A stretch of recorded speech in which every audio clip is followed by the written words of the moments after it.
Hey everyone, happy Monday. Welcome back. Welcome back to Royal D Investigates. Y'all, I'm so sorry I had to push my time back. I had a lot of stuff to do this morning, and I was running behind time. I was late coming back in, and I needed a break. I needed to rest before my live. So I am so sorry because I wasn't even going to go live. I was like, you know what? I'm so tired. But I just came live because I did miss, I don't go live on Saturdays and Sundays, y'all know anyway. If y'all can hear me, put a one in the chat. Hey, Miss Walker. Hey, Terry. Hey, Auntie. Hey, Buttercup. If y'all can hear me, put a one in the chat. I went out Saturday, had a nice time with my daughters.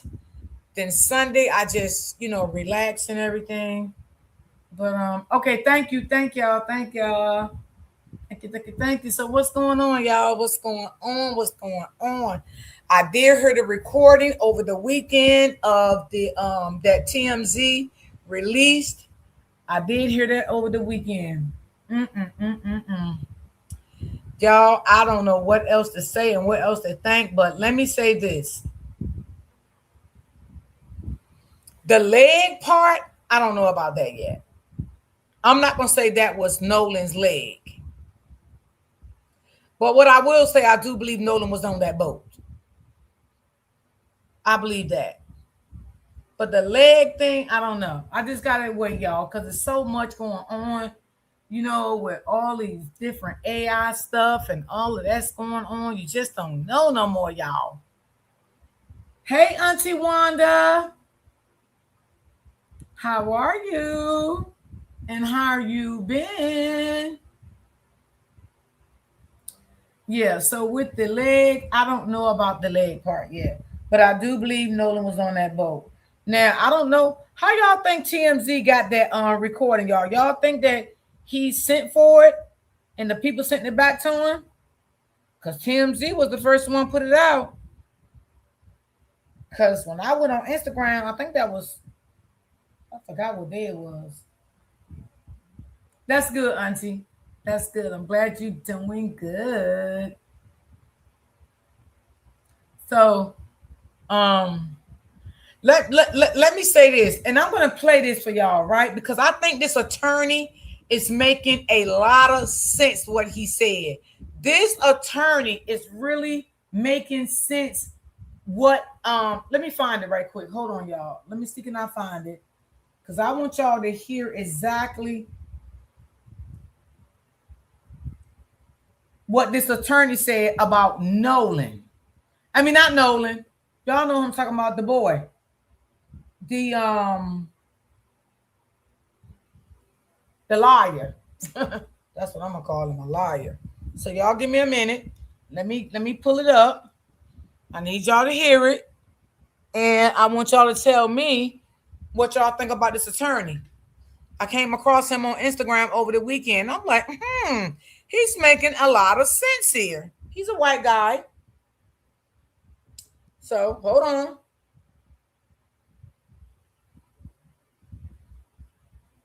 Y'all put your listening ears on. I found this scrolling on social media. Let me know what y'all think about this. Listen up. Hey, TikTok, it's Keith the lawyer. I get kind of sucked into these cases. I make one video and then I see another thing. Oh, I need to comment on that too, and so on and so on. So I don't know if this is going to turn into some kind of series or if They all liars. But I want to comment again on what is happening with this Nolan Wells case, and particularly what is going on with his supposed best friend Warren Hudson, who seems to be a person of interest. I don't know if he's actually under suspicion or what, but his name seems to be thrown around a lot whenever people are talking about the case. And I mentioned yesterday that he was committing the classic blunder of talking to the cops when no defendant, suspected defendant, almost defendant, maybe defendant, no person like that should be talking to the cops in any respect whatsoever. But what this Warren Hudson guy is doing is actually the worst of all. He is creating a trap for himself, if he had any involvement, if he is remotely connected, he is creating a trap normally that law enforcement sets for you, but he is setting it for himself. And what he's doing is he is making statements. He is making specific statements about specific things that happen. I'm talking particularly here about his latest statement of, we tried to get Nolan to get on the boat. We begged him to get on the boat. He wouldn't get on the boat. It's things like this. You are locking yourself down to specific facts. And what law enforcement does from that point is they either verify or disprove those specific facts. And once you start poking holes in somebody's story, what that leads to is statements of, oh, well, that's not what I meant. What I meant was this. You make another statement, they poke holes in that, and so on and so on. Classic law enforcement behavior, but this Warren Hudson guy is doing it for them.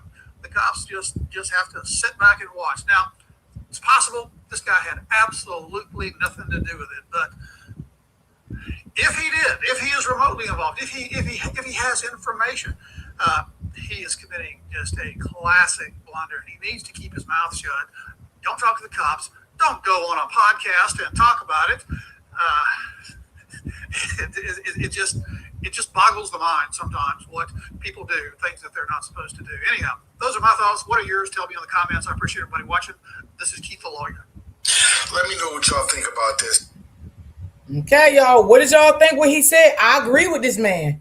I will agree. And like he said a while ago, as Mr. Potato being law enforcement, he should know this. But like he said, he's talking to a cop that letting him put himself up for failure. Hold on, y'all. Let me get back to y'all comments.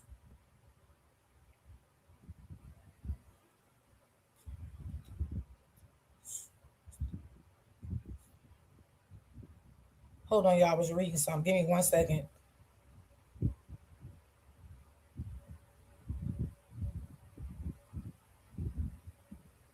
Okay, I'll be up live about that time. Okay, so I can watch that. Okay, so I agree with him as well. Right. At this point, they are liars. Absolutely. Absolutely. Absolutely. And when I was on Facebook yesterday, somebody asked me who was the guy that the one that the other one that went on the interview. I said, that's the doctor's son, y'all. That's his son. Yeah, that's his son. You sitting out here going on all these platforms and doing all of this, something I think you shouldn't be doing, like the attorney just said. I wouldn't be doing this. You got to realize he may not be a cop now, but he still used to be one. Okay. And I just feel like he's not asking him all the things come on. Mr. Potato is talking to a man that was last seen with Nolan. And what you should have said to him, well, Nolan, let's be honest about it. You was the last one seen with Nolan. How do that make you look? Because you was the last one seen with Nolan. But no, he's not going to say that. He's not going to say that to Nolan. He's not going to say that to Nolan. What he is going to say to Nolan, yeah, I talk to these boys because, no one will give them a voice. No one will listen to them. No one would do this. No one would do that. No. If Nolan and Warren or whoever else want to talk, bring back up your Facebook pages and get on your own platform and tell your own story on your own platform. That's what you should have did. Instead of running around here to Mr. Potato, getting all on his platforms, telling shit that it ain't true. Okay? Who is Mr. Potato? Miss Walker. I called the ex-cop Mr. Potato because I don't like saying his name over here. But you know who I'm talking about. So I call him Miss Walker funny. She said, who is Mr. Potato? That's who I call Mr. Potato him. Good afternoon, Miss D in chat. Good afternoon to you too, Miss Parker. How are you, sweetie? Hey, Terry. Facts. Yes, you should have got on your own platform, told your own story, incriminated your own self on your own damn platform. Or you know what y'all could have did even better? All three of y'all liars could have got on one platform, maybe Warren's, whoever, and all three of y'all could have, told y'all stories together by yourself instead of going on all these platforms, telling your story. See, let me tell you this. None of them they didn't want to go on the news, y'all. We know why they didn't want to go on the news. Because, see, the news wasn't going to do the shit Mr. Potato did. You know what I'm saying? The news was going to get busy with him. You was the last one seen Nolan, and this and that. So, you said Nolan, you last seen Nolan at 3 o'clock. You last seen Nolan at 4:30, whatever you may say. See, the news people would have got into all them little cracks he was telling. You know what I'm saying? So, he didn't want to do that. So, he was glad that, Mr. Potato hit him up. He flew down there. He rented an Airbnb. And let me tell y'all this. The interview that he did with Warren, Mr. Potato did with them two boys, they was the same day, y'all. Those interviews was the same day. I don't want y'all to think it was one interview the next day and then another interview. Those interviews was the same day. Now, they probably was already in the house together, but he just put one on camera, one at a time. And the reason why I know that, because Mr. Potato had the same clothes on. Okay? The same clothes on he interviewed not Nolan. Y'all know who I'm talking about. The first liar. He interviewed the second liar with the same clothes. So they probably was already in the same house, that day. You know what I'm saying? But he just had one out of the camera and then had the other one in the camera. But those recordings was the same day. Just look at Mr. Potato clothes. He got the same clothes on, y'all. I don't know if y'all noticed that shit now. Mr. Potato had the same clothes on. Miss D, did you see the interview with the black friend and the mama? Who, Miss Walker? The black friend and the mama. Who, mama? Hey, Auntie Barbara. Miss Parker. Now listen, I had to say that.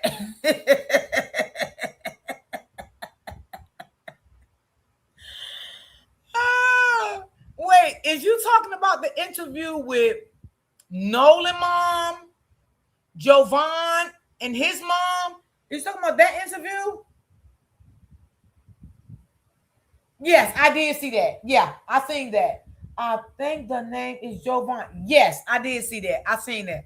I forgot where I seen it, but I did see it. I don't listen.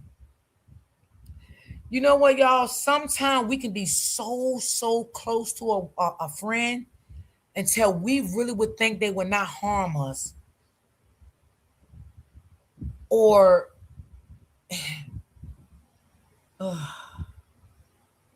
I just feel so bad for Nolan mom and dad right now, y'all. I really do. I really feel bad for that family. And I'm praying and praying and praying, and I'm asking God, please don't let Jovan know more than what he knows. And he's not telling Nolan's mom. Because if she ever find out, y'all, that would hurt that lady to the core.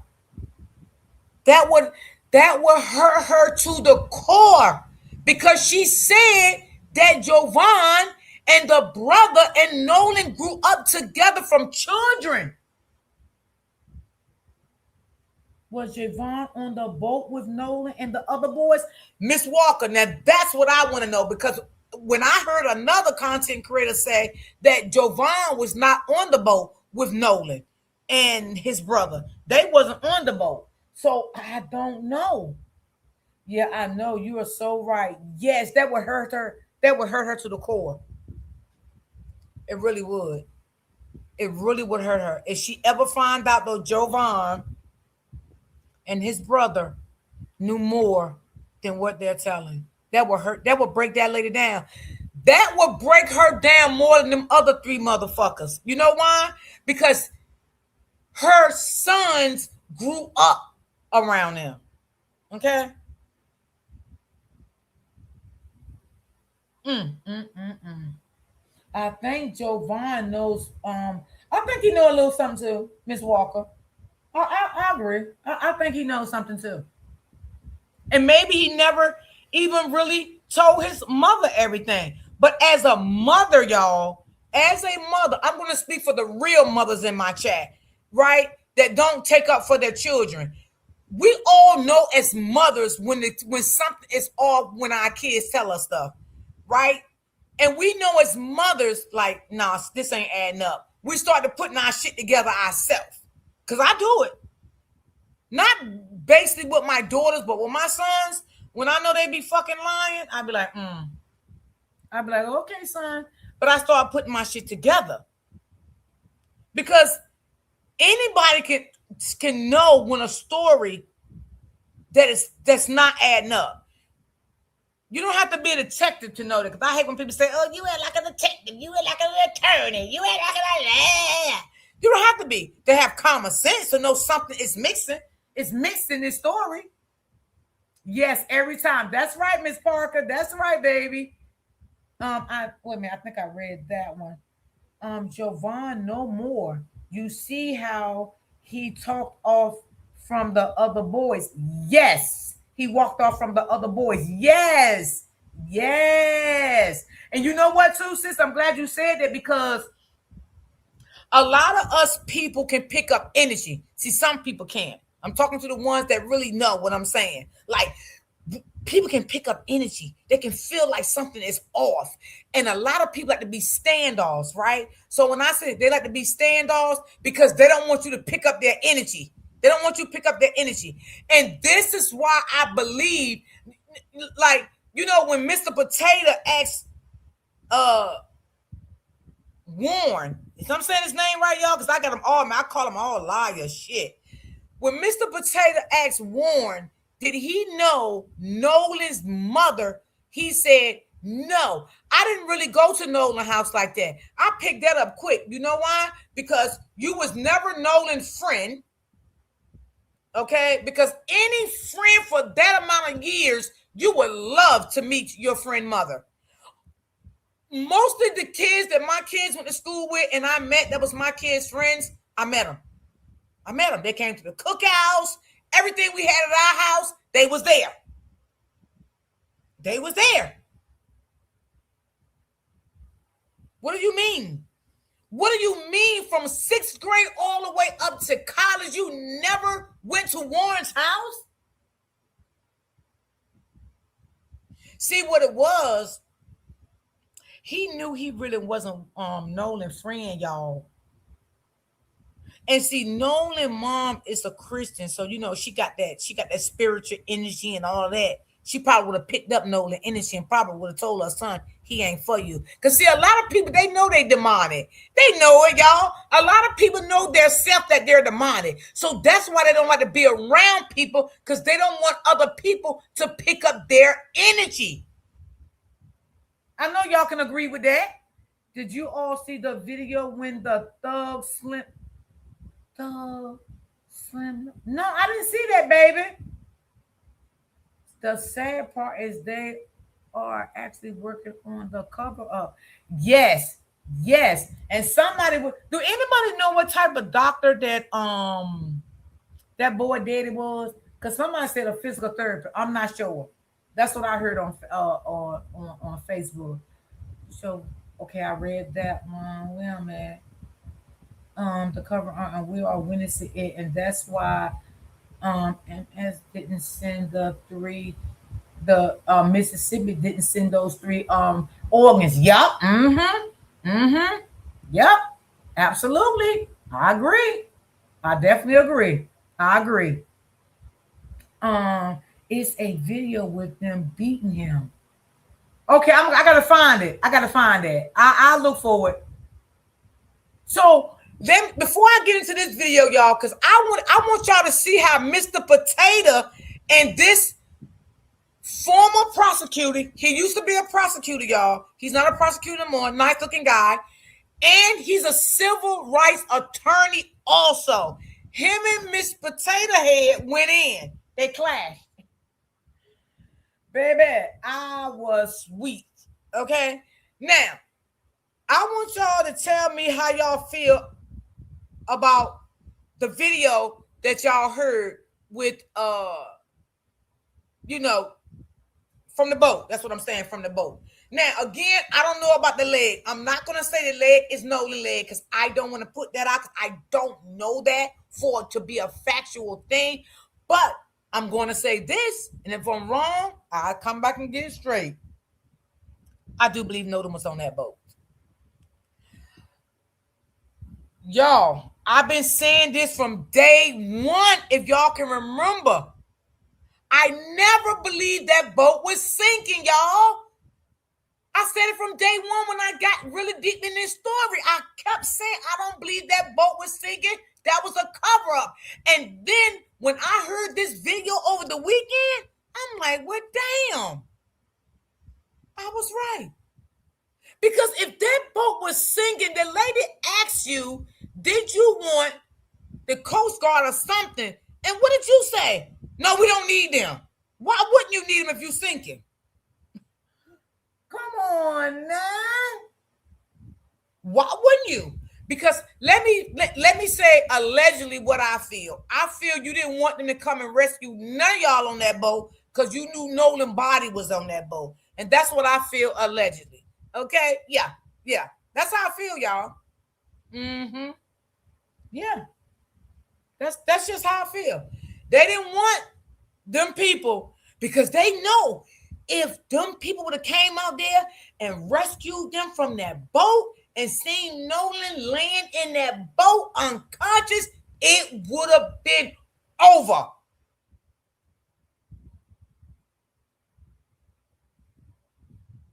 Right. They so dumb. Yes. Yes. And did y'all see how rude he was to the lady? He was very rude to the lady on the phone. I don't know if y'all picked that up, but he was very rude to her on the phone. Now, I looked at the picture of the boat. I can't make out who the girl was on the boat, but it was a woman on that boat, and I did hear a woman's voice in the background. Did y'all hear that too? They're going to jail.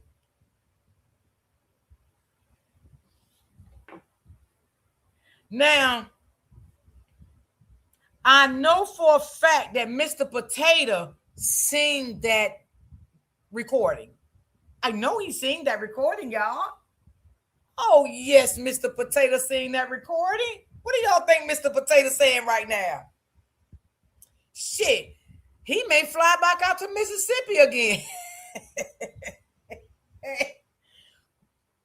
He may say, wait, I got to get me a plane ticket and I got to get the hell back out of here because I got to talk to them goddamn boys again. Definitely Nolan was with them. Yes, the whole time. That's how they got in the phone. Oh, Miss Parker, yes. Miss Parker, yes. Mm-hmm. He probably did have a lock on his phone, Miss Parker. Thank you for bringing that up. And if he had, everybody got different ways they lock their phones with, like a fingerprint or the face thing or one of those. So either one of those, Nolan was still with them to put his fingerprint on the phone to open it up or his face. Mm-hmm. You're right, Miss Parker. I agree with you. Yep. Yep. I definitely agree. Yes, he was very rude, wasn't he? I was, and y'all, I wasn't laughing at what was going on, but I swear to God, y'all, I'm not gonna lie, y'all. I promise y'all, I had to play that shit like 5 times just to hear him say what he was saying to the lady. Y'all, I was on the fucking floor. I could not stop laughing. I said, this mother sucker is really rude to this lady. And let me say this, y'all, because a lot of people don't know this. A lot of people were saying on Instagram, because I was going into comments and stuff, reading comments and stuff. So a lot of people were saying on Instagram that the recording, the beginning of the recording is fake, right? So let me tell you why they said it's fake. They said it's fake because you couldn't hear nothing for like 3 seconds to 2 seconds to 3 seconds, something like that, right? So I put in the chat, I said, well, from experience, and I'm not going to get all into it, y'all can catch on to what I'm saying. When you call anyone, any emergency service, and you dial 911, your call is immediately being recorded. Immediately. Whatever's going on in the background, it picks up before the dispatcher even answers the phone. It is being recorded immediately. Them fools on that boat didn't know that, right? So I'm going through the chat. So I seen this lady in the chat. Interesting. She said, well, I'm an EMT worker, and when you call us on 911 emergency, it started recording before we pick up. I said, bam! Yeah. That's what it does. It records you. Anything in the background, they picks it up. Whatever you're saying, it picks up on the recording. That then you heard the lady say, hello, may I help y'all? Because it was already being recorded before she picked it up. So a lot of people don't know that, but I do. Yes, very rude. Oh yeah, he was very rude. I thought those boys were going to be in cuffs this morning after hearing that video. Oh my God. Right. Hey, Kimberly. Yeah. Miss Parker, I feel you. Yes. And I think that's enough right there. What else? What else? And then on top of it, remember when you call it any type of 911 dispatcher, everything goes across the keyboard. If y'all can hear, they be typing stuff in. Yeah. So, when you're calling 911, if you're out somewhere and you're doing shit you ain't got no business doing and saying shit you ain't got no business there, motherfucker, you better watch it because you're being recorded before the dispatcher even pick up the call. But it is being recorded. After that, hello, may I help you? What's your emergency? They start typing shit. Everything goes across the keyboard. They didn't know that. That's why that stuff was being heard, what they were saying. And do you think that lady, why y'all think that lady told that man what she said? They have a lot going on. It's a bunch of kids on that boat, and it's a lot going on. That lady was trying to play that shit off. She was trying to play that shit off. Oh, yeah. That lady was trying to play it off. But that lady knew. And then what made you call grandpa? The man said, oh, I just got the phone with his grandpa. Just got the phone. Now, what did you tell grandpa? Because, see, grandpa know y'all wasn't sinking. Let's make that clear. Grandpa know y'all wasn't sinking. That's why grandpa told the man, disregard it. If they need you, I'll call you back. Because grandpa already knew. Now, grandpa might not know what was going on the boat. Meaning with Nolan, I'm going to say that because I don't know. But grandpa knew that goddamn boat wasn't sinking. Okay? Grandpa knew that boat wasn't sinking. That's why she asked, was everyone breathing? Yes, Barbara, bingo. Yes, absolutely, Barbara. Yes. Y'all got it? Okay. Hey, auntie. Because he got scared. Yes, he got scared. And listen, I'm going to say this, y'all.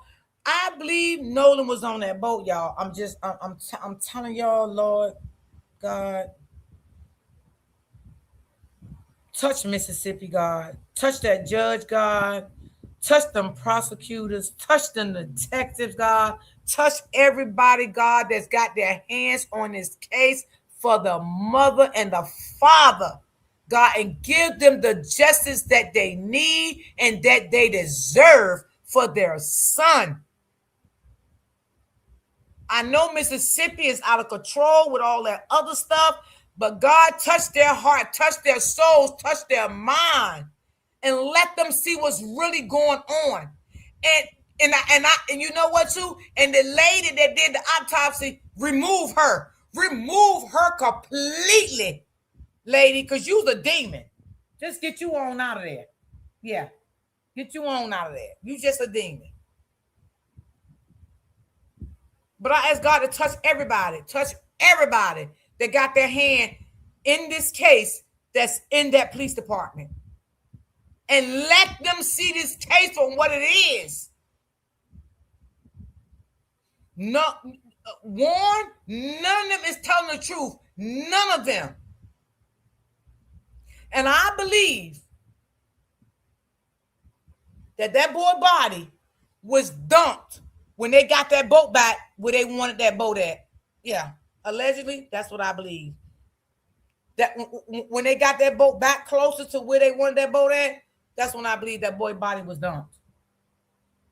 That's my belief. Yeah, she said it twice. There living people on that boat. She sure did. She sure did. And he said, no, it ain't no kids on the boat. Did y'all hear him say that? Ain't no everybody on this boat is what he said? 21 or something, some shit like that he said. Mm-hmm. He was very rude to the lady. And then the lady said she asked him something and he didn't give her the right response. She said, that's not what I asked you.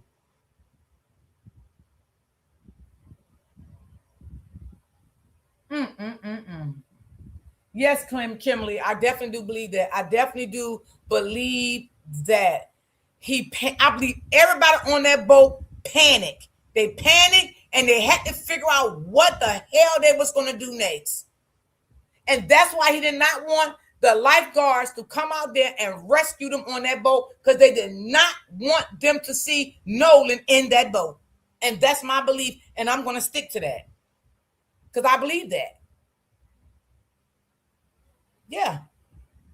And that's why they didn't want them damn dogs in that boat. They done did the police department, Lord, they did everything wrong.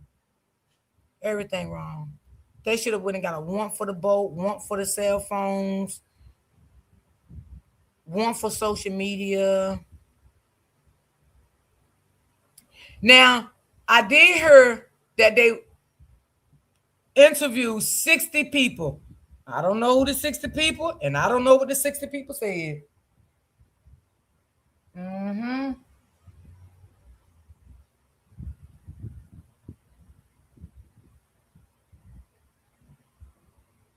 Oh, I don't know if no, I don't have the video.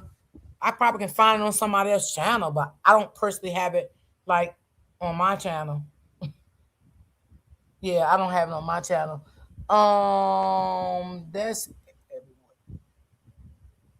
yes, Barbara. All right, now hold on, y'all. Let's listen to Mr. Potato, right? And then if I can't play everything today, y'all, I'll play it tomorrow. But I do want to find that video with the rude boy.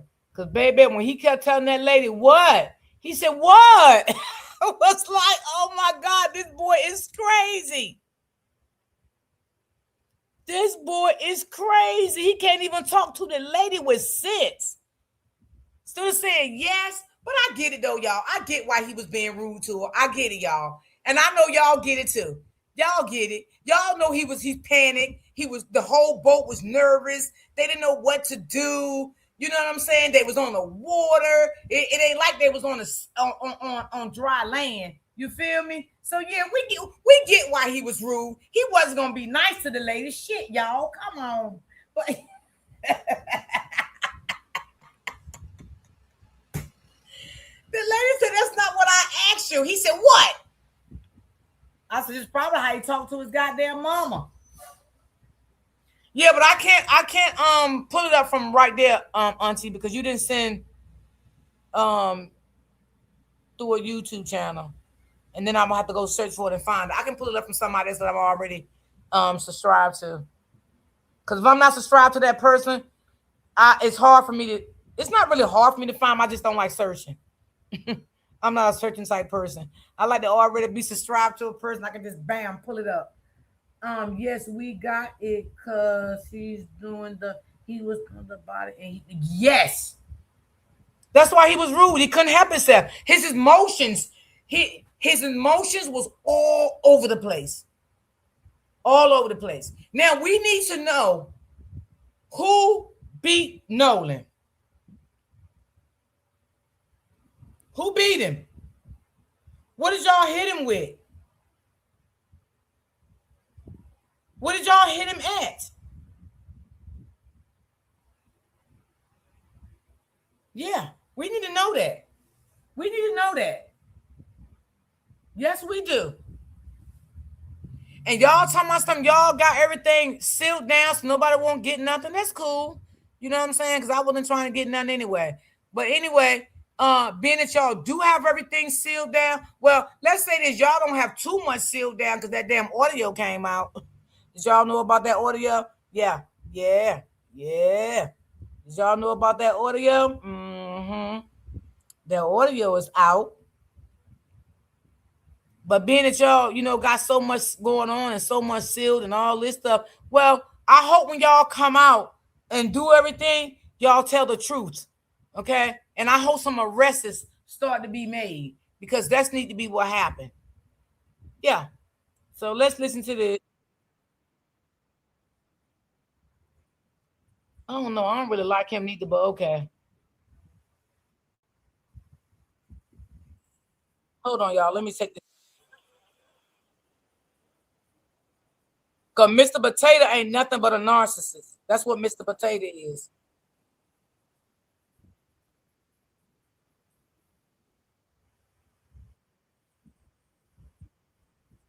Hold on, y'all. Let me take y'all.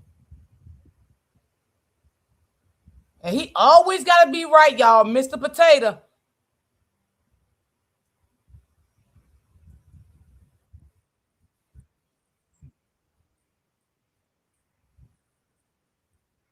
Black dude with a few white dudes, and they all came back alive, and he didn't.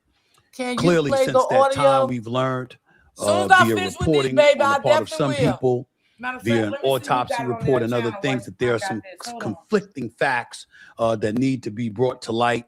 And I think that it's time to have a discussion about this from the vantage point of two completely different sides. One is a conservative, one is a liberal, one's a former police officer, one is a civil rights attorney and a legal mind. It's a lot to get into, make no mistake about it. It's going to be Officer Tatum on the right. It's going to be Charles F. Coleman Jr., civil rights attorney, on the left. And there's clearly a lot of things to get into, conflicting accounts. One friend claimed Wells chose to stay behind to talk to a girl. Wells' family I never strongly believed that disputes this, neither. stating they I never raised him to believed never it. separate from his group. There's a Okay, boat babe, issue, I got phone you. records and dispatch audio indicate the friend's boat suffered a mechanical failure around 4 p.m. as they left the island. When Oh, that's calling your for a tow, text?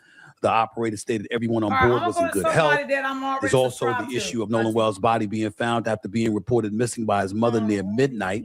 A multi-agency search was launched. A National Park Service ranger found Wells' body floating Yes, face baby, I down seen that. on the northwestern tip of Horn I couldn't Island really look at it on because it's July like a little 6th. disturbing, Again, civil but I rights seen attorney it. Benjamin Crump is representing the family. And Officer Tatum, as in Brandon Tatum, traveled to Mississippi, interviewed one of the boys involved in the case. But according to him, he probably interviewed several folks in attendance that July 4th day. So there's a lot of stuff to get into. And without further ado, that's exactly what I'm going to do. I know very little about this Yes, case other than Barbara, what they I've do. read and what I've seen on television. I've heard the reports implying one thing. Nevertheless, we're hearing other things come to light. So rather than speculate any longer, let's get to the bottom of it to the best that we can at this particular moment in time, with one autopsy having been done, another autopsy being performed, and evidence emanating from that that's been deemed incomplete, to say the least. There's a lot to get into. So without further ado, here we go. Get your ears perked up. Get your thought process circulating and 93, percolating.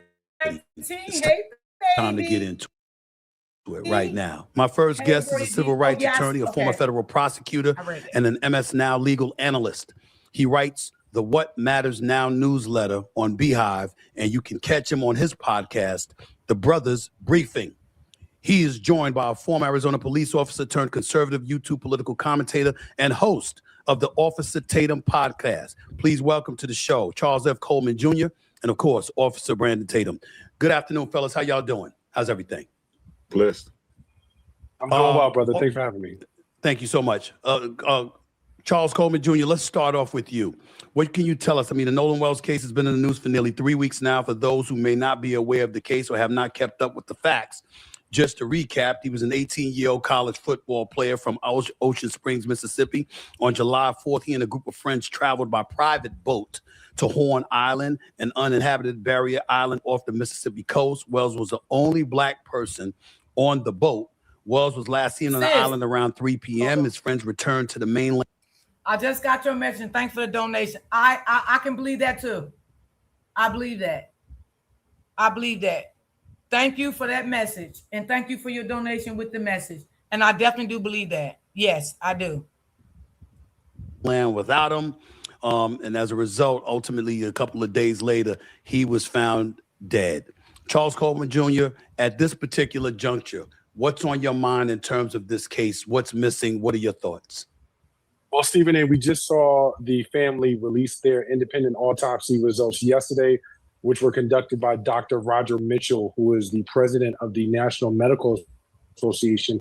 And those results were inconclusive. They were able to establish that Nolan Wells did not die by accident, that he did not die of natural causes, but at the same time that they were not able to establish that this was a homicide. In fact, those results established that it was not a homicide. Now, one important caveat to note is that the chief medical officer from the state of Mississippi, the sheriff's office, removed the throat from Nolan Wells's autopsy when their autopsy was conducted first.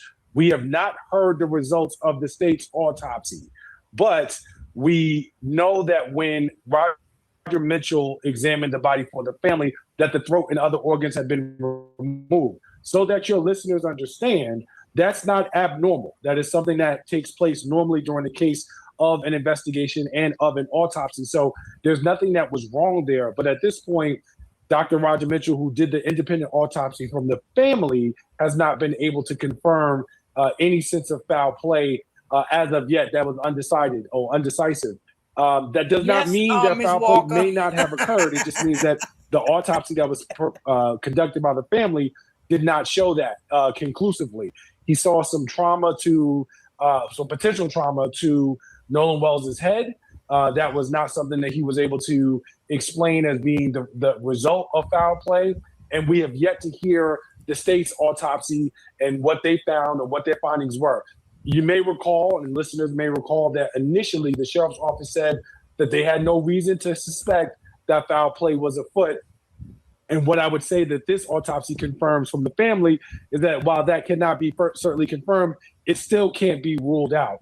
So finally, there are 60 witnesses that have been interviewed in the course of this investigation by the sheriff's office. There's likely going to be a presentation to the grand jury, and we don't know what the toxicology report will show from Nolan Wells because much of that is in the hands of the state. But as of right now, this is where things stand. And as a former prosecutor, I want to know what the state's autopsy is going to say and what are the witness accounts that they are going to put forward in the grand jury. Officer Tatum, you personally interviewed, you traveled to Mississippi, from my understanding, you to personally interview one of the young men who left the island without Nolan. Why should the public trust whatever account is coming from them right now, in your estimation, based on what you've learned? First things first, I shouldn't say that. First things first, what did you deduce from the conversation you had from one of the friends that was with Nolan Wells? What did you take away from that you'd like the public to know? Well, Stephen A., I want to make sure this is clear. I actually spoke to all the boys that were being accused. I spoke to family members. I spoke to also their attorneys. It's just that the one young man had the, I wouldn't say courage, because others had reasons why they didn't want to come on the camera, but he was able to come on the camera, and I interviewed him. And I also interviewed another young man who was black, who was there, who had his own personal accounts of what happened. I'm not asking people to believe or not believe. I just wanted to give people the information. So nobody had heard from the young boys. Nobody had heard their accounts. And a lot of misinformation was put out there, some intentionally, some maybe not intentionally, but it was very detrimental and not conducive for the investigation in the Nolan Wells death. It was punitive. They came out and started with race. It had to be something nefarious because these boys are white for any other reason.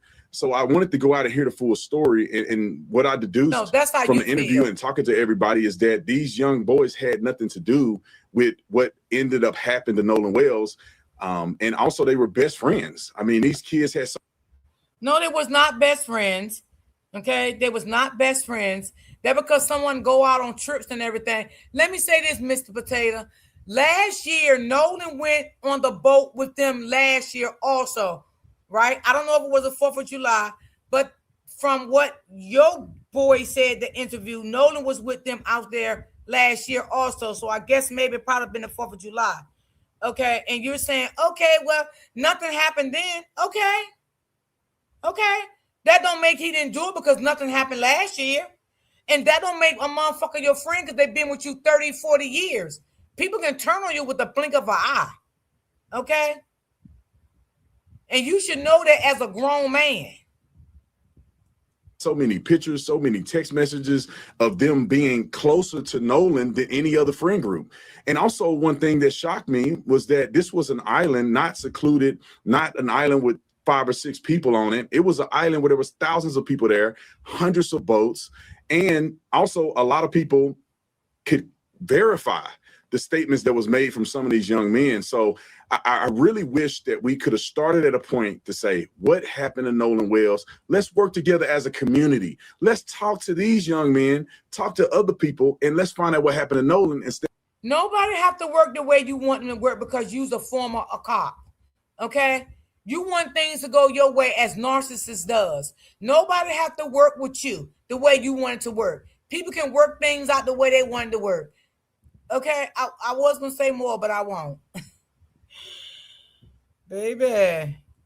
Instead of jumping the race. Check this out. I'm going to show you how I afforded this car. Hold on, y'all. Okay, you ready? All right, $118 for car insurance. They want you to work That's the way how much they I was want paying. you to work. Okay, I picked up the car a few months. Officer Tatum, how do you know that it was misinformation that was put out there? How did you come to the conclusion that something was misinformation? Explain that. Is it just I knew according to their account or something else? No. Initially, I knew it was hogwash because when Al Sharpton and them got on TV, they automatically made an inference to say, well, it was something that had to happen because these kids were white. It was one white kids with one black boy. I mean, that there's no evidence to project that unless you believe every white person is nefarious in their dealings with black people. And so I thought that was suspicious on his face. And then they said that Nolan was the only black kid. He was not the only black kid. Many of his black friends were also at the island with him. So, some of those things that started to come out, I knew that they were not being truthful about what happened. How do you know that? Charles, your thoughts, your response to what Officer Tatum just said. I don't necessarily know that the initial statements about Nolan being with some of his white friends is entirely afactual. I also don't know that it is a nefarious statement in as much as these are facts. He was with a number of different white boys or a number of different boys who are white.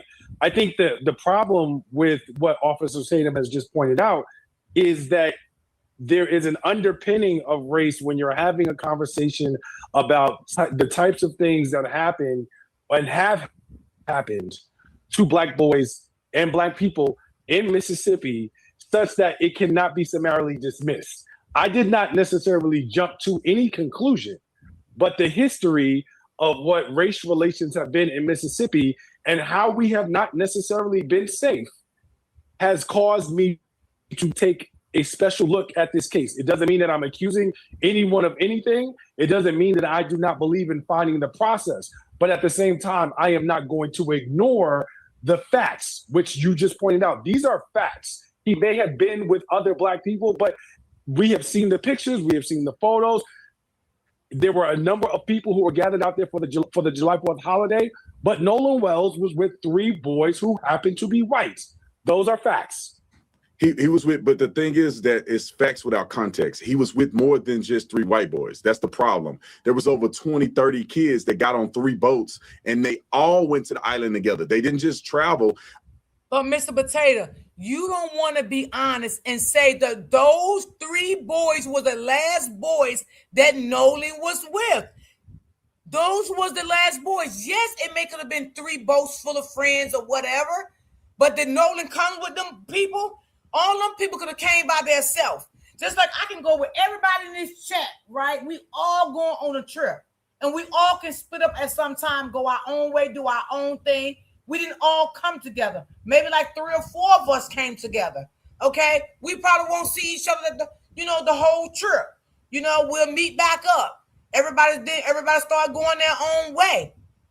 So you can't say that all these people was with Nolan because Nolan did not come with all those people. He said in your interview that he came with his buddies. That's what he said on your interview. So stop trying that. Don't do that.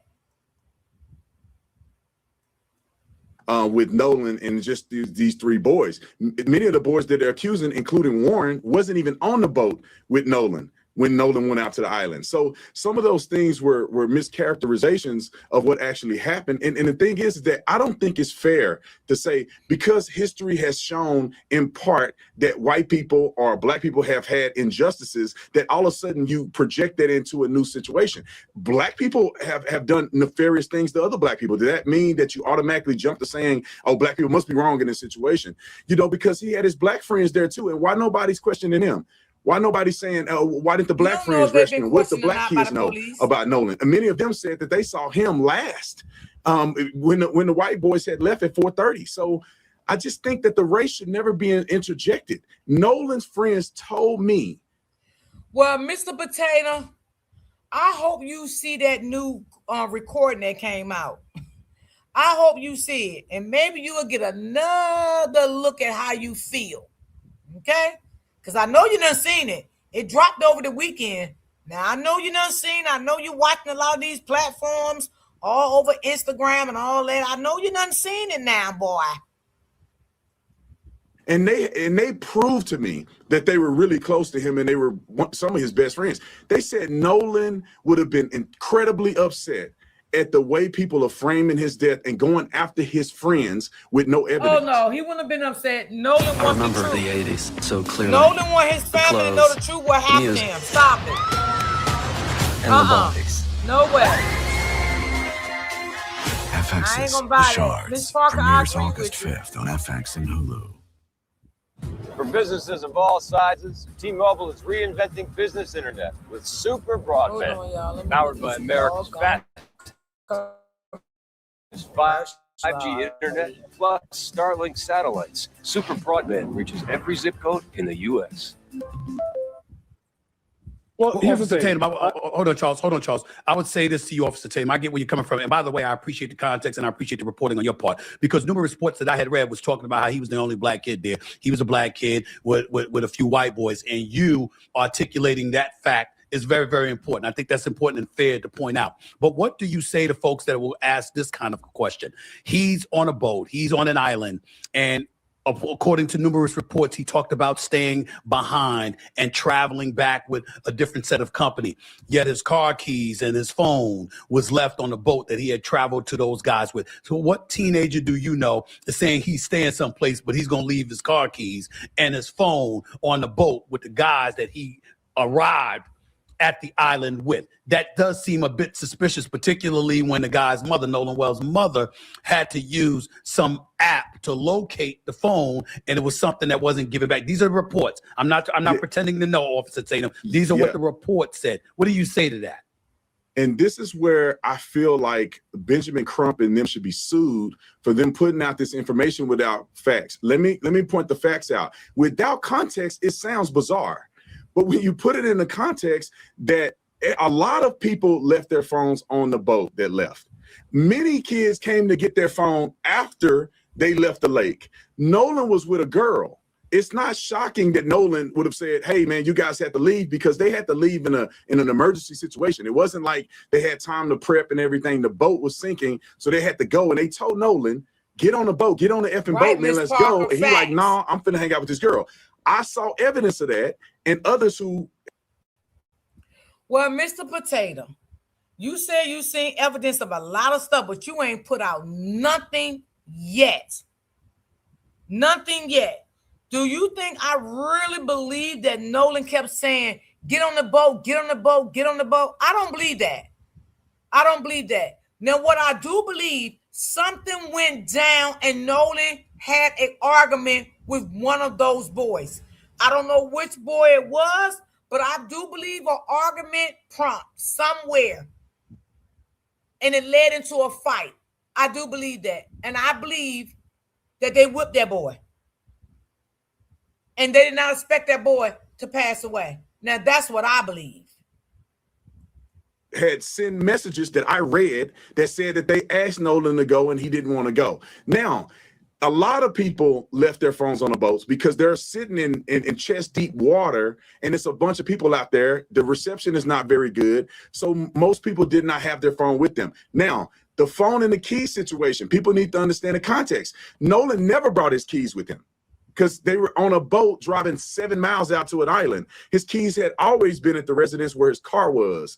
So when the guys go back, they text Nolan's mother. This is where it ticks me off. They showed me a phone call where immediately the first phone call that was made concerning Nolan was Warren called Nolan's mom, and she hung up the phone on him the first time because she didn't know who he was. The second call, he told her, hey, Nolan haven't come back. Do you know? Have you heard from him? And then they called the Coast Guard. So his mother was very much aware that they had Nolan's phone. His mother did not have to track the phone through life. Stop lying. Stop. His mother did track that phone there, and that phone came back to his house. Now, what I do believe, right, he did call the mother, because the mother did say that. The mother did say she had a conversation with him. But she said, I don't want to talk to nobody. If y'all can remember, they cannot tell me what happened to my child. The mother said that. If anyone y'all in the chat remember that. And the mother also said, don't post my child if you all can't tell me what happened to my child. Now, did this snake boy tell the mother that he had the phone? I don't think so, because the mother tracked the phone. She tracked the phone. So stop lying, Mr. Potato. 360. His mother didn't come get the phone. Another parent of a black kid who was out there with Nolan came to get her son's phone and Nolan's phone. So really? Did y'all ever hear that Jalen mother had to pick up Jalen's phone too? Y'all let me know, because I never heard of that one. You know, y'all let me know if y'all heard of that one before, because I never heard that Jalen mother had to go get his phone too. I never heard that one. This man, if this wasn't like that, this man is a liar. Why didn't Al Sharpton or any of them ask these boys what happened, have them show evidence, and then present it to the public?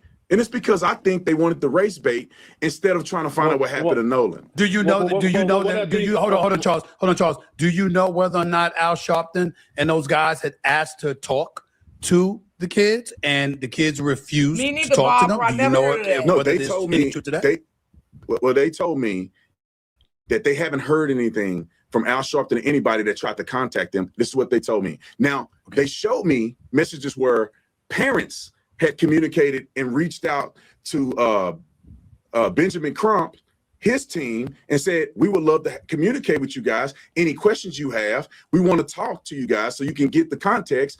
Also, they messaged Nolan's mother multiple times about communicating and saying, hey, if you need anything, if you want to talk, we can give you the context of what happened. And nobody reached out to these boys. And I saw evidence of this. Well, you got to remember something, Mr. Potato. When you lose a child and these people was the last ones that seen your child, And then you had to track your child's phone down to one of these people's houses that were last seen with your child. I don't think I would want to talk to him either, because you couldn't be honest and come forward and talk to me about what happened to my child. When the last time you seen my child?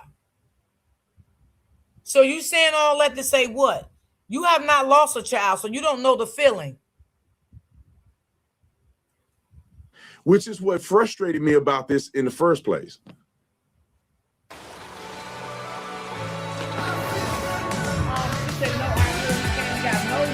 Thank you. That's the only thing I heard too. I never heard she went and got it. Oh, hold on. Let me get this off of here. Charles, floor is yours. So here's the thing. Now, Mr. Potato Head is lying, y'all. Because do y'all remember when Jovan's mother said that Christina contacted her and said, Christina, because you asked Jovan and them. No, I think she said, have you heard from Jovan? And she said, no. That's when the mama said, let me call Jovan. Remember that, y'all? So if Jovan's phone was at his house with Nolan's phone, how did Christina get to call her son? Y'all remember that? This is a lying ass cop right here, what they normally do. Some of them I can't stand them. I ain't even gonna lie. If y'all only knew. Officer Tatum, we're not going to litigate the facts on here from one side of someone who's had an opportunity Sheriff, to talk to a sample size of people who were involved in this investigation.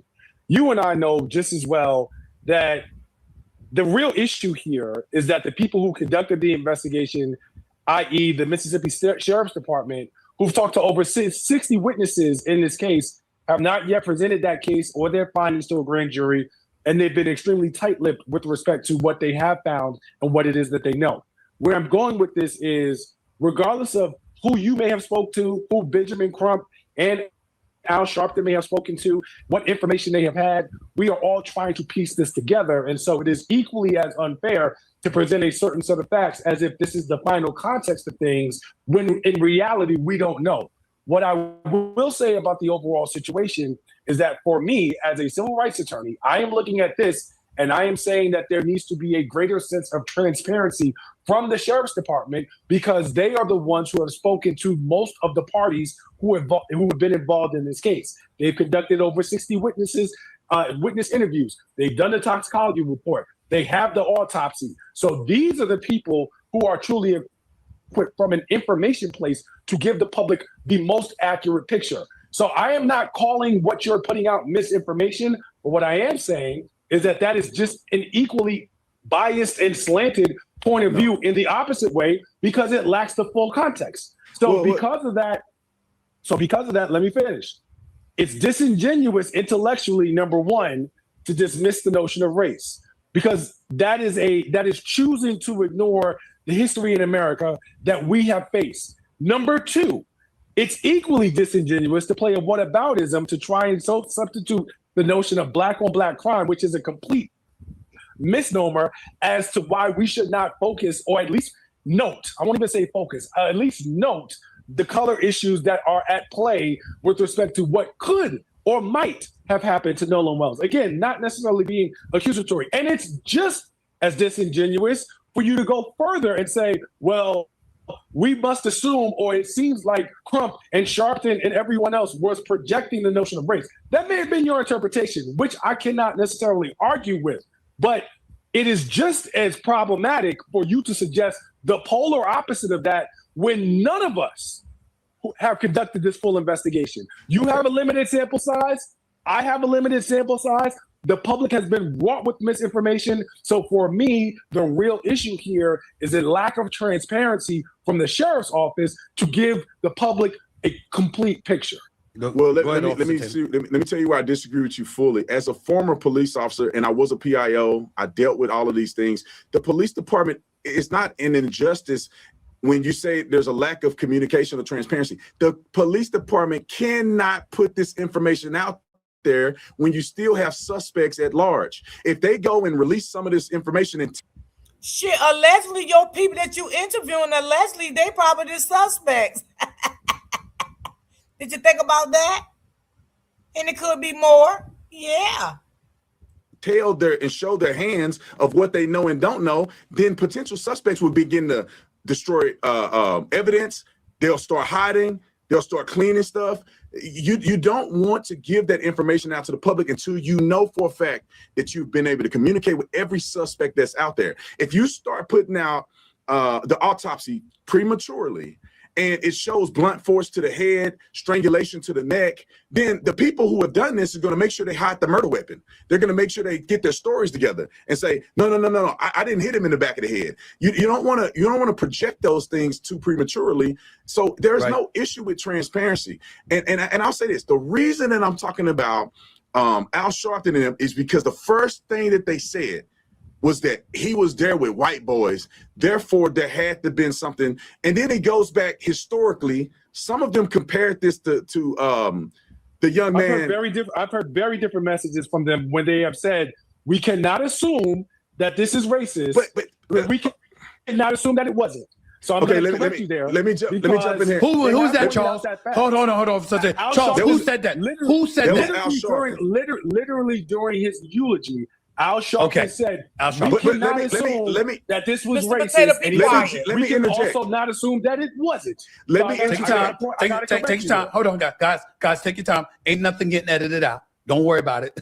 Trust me. All of it is, I'm not editing a damn thing. Go ahead, Officer Tate, the floor is yours. Well, let me interject. When you are looking for justice for your child in a criminal case, meaning that somebody committed a crime against your child, why do you go out and get a civil rights attorney? These Benjamin Crump and them are known for going after these cases specifically in injustices against black people. Let me try it first. Okay, go ahead. No, that's fair. No, that's fair, Charles. Go ahead. I'm a former prosecutor. I'm a civil rights attorney. Please understand how these things work. At the end of the day, when you're talking about quote unquote justice, the first reason why you get someone like Benjamin Crump is because he's a person who has experience with wrongful death lawsuits. Black people. So it's not about black people. No, it is. Benjamin don't represent white people. Please talk about that is completely false. When was the last case he represented? It's not about that right now. It's about Nolan. To do your research for you. No, you the one said it. I'm telling you, it didn't happen. But Benjamin Crump has a long-standing career of supporting people of all races and ethnicities when it comes to the violation of their civil rights. Give me one. As well as personal injury. So please let me answer your question. Go ahead. The reason why you get a civil rights attorney is because, number one, Benjamin Crump has extensive experience when it comes to wrongful death suits. Number two, in this situation, it is possible that there may be an element that Nolan Wells' civil rights were violated and that something may have happened to him because of his color, which is why you get a civil rights attorney. A civil rights attorney. And so that is the answer to your question. It's about color. As a former prosecutor, you let the police and the sheriff's office deal with the notion of criminality because that is one thing that Benjamin Crump can't do anything about. Well, let's say this, brother. Can I jump in here? That's why you go get someone like Benjamin Crump. Why wouldn't the kids get civil rights? Like, for instance, people were saying, why did these kids lawyer up? Well, first of all, many of them didn't even have a lawyer. They went and talked to investigators and did a lie detector test equivalent with no lawyers. Okay, but anyway, would you think it would be weird if these kids? So why are you saying they did a lot of technical tests with no lawyers? Wouldn't you want to keep that confidential? That if they did do a lot of technical tests with no lawyers, did they was asked to do this, or did they did a lot of technical tests on their own? Because you can do it on your own too. Go pay for it and do it on your own. So they was trying very hard to prove their innocence. Wow, it really was, Mr. Potato. I see that. Went out and got a civil rights attorney. Why would they have a civil rights attorney? They're not being accused of anything. They are being accused. They are being accused. Who's accused them? They are accused. Who is accused Al them? Sharpton. Benjamin Crump. Show me where Al Sharpton has accused them of something. All right, as opposed to saying, they said this is what they situation said. looks suspicious. Show This me is what where they he said. said No, that. I would not want a cop like Mr. Potato in our community, because we do have some like him. You know, don't get me wrong, but I won't want him to be another one here like him, because y'all, man, I done been around him. That's all I'm gonna say. They said they put these boys' pictures out on the internet and said he went out, and they framed it as he went out just with them, and something happened, and we know something happened, and and that is true, Mr. Potato. That's true. He went out with these boys and something happened, and he did not return home with his family, with the rest of them likely turned home with their family. What did Benjamin Crump say wrong? He's telling the truth. Something did happen. If nothing would have happened, he would be home with his family right now. So something did happen, and he did not return. Yeah. they hiding phones and doing all this. He's accusing them before That's not any an evidence is accusation. presented. That's not an accusation. That is an accusation. But Charles, it is a statement of suspicion. That is not an accusation. Why Charles, is it hold on. suspicious? Charles, That's right, Charles, sis. let me chime in here. Absolutely. They want A to talk. statement I of agree. suspicion, some people would say, is an accusation. I understand from the legal, literal sense what you're saying. But talking amongst ourselves right now, when you say a statement of suspicion is not an accusation, that's not how people interpret a statement of suspicion. When you make a statement of suspicion, you're making an accusation. I mean, can we at least concede that, Charles? What I will say in response to that, Stephen A., is to whatever extent there may have been statements of suspicion that were interpreted in that manner given early on, I think the record has been clear leading up to and during Nolan Wells' funeral that A, we don't know what happened, B, we won't rule anything out, and C, with respect to ruling anything out or not ruling anything out, we are not saying that this absolutely happened, but we are not saying that we are resting until we get answers. Can I show you where this becomes biased? Officer Taylor, let me come at you with this. What's wrong? There's a kid now. Okay, granted, you did your homework. You went out there and you actually talked to several of his friends. Props to you for that. But the bottom line is, this kid, Nolan Wells, is dead. And he was the only one that was dead. What's wrong with, again, in the state of Mississippi, not just with white boys, there were some dudes there as well, but he had other people there. He was the one that did not come home alive. Again, without an official accusation. What's wrong with having your suspicions raised and saying, listen, we need some damn answers. Something ain't right. He was a healthy young 18-year-old and he didn't come home alive. How'd that happen? What's wrong with that? Now, if they had context and all the information and then they led with that, I would have no problem with it.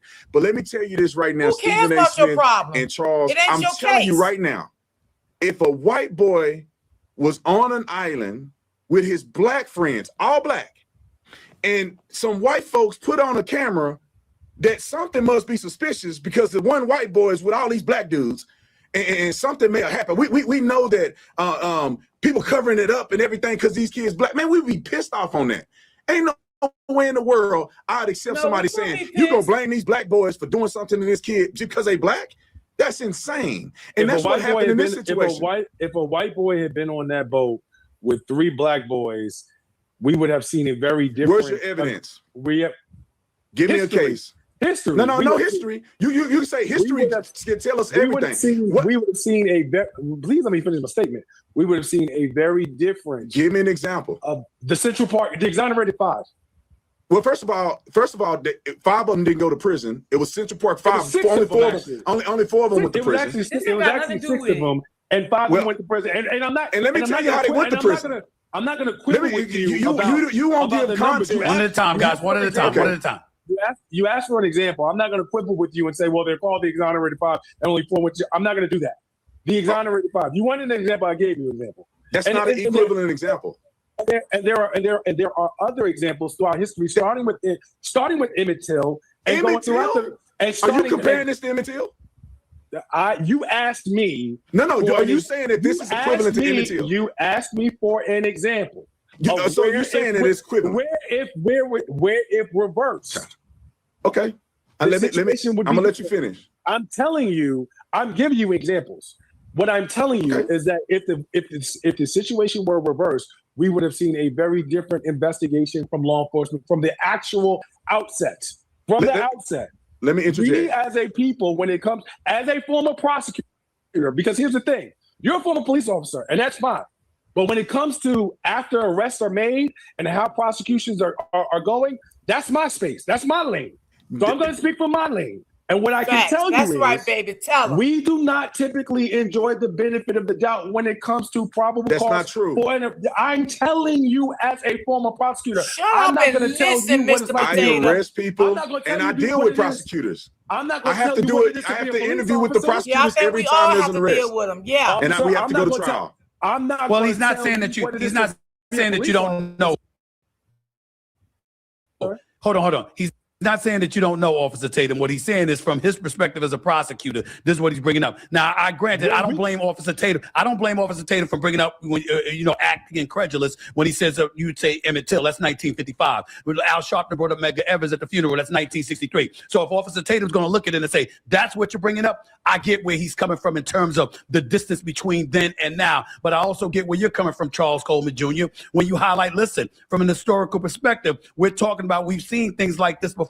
And those are just names that we know. There's a plethora of names that we may not have known that have transpired throughout history that have suffered some of these maladies, and we get that part too. Go ahead, Officer Tatum, floor is yours. But what I'm saying is that you cannot project that. It's unfair to project that. You can have it in your subconscious that there has been things that have been done wrong, but you got to treat these things fairly.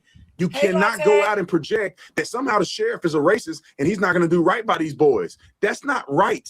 Let the investigation ensue. And then if you see impropriety in the investigation, then you can project that. But listen, they interviewed you just said they interviewed 60 people. They interviewed all these boys the day of. Like, what did they do wrong? They did an autopsy. Officer Tatum, respectfully, what about those? And you don't know what the other 60 people said. Because that's because you're the ex-cop. They ain't going to tell you shit neither. And you don't know what the other autopsy is going to say when it comes out. You don't know that. You don't know nothing. Only thing you know that you interviewed those little liars.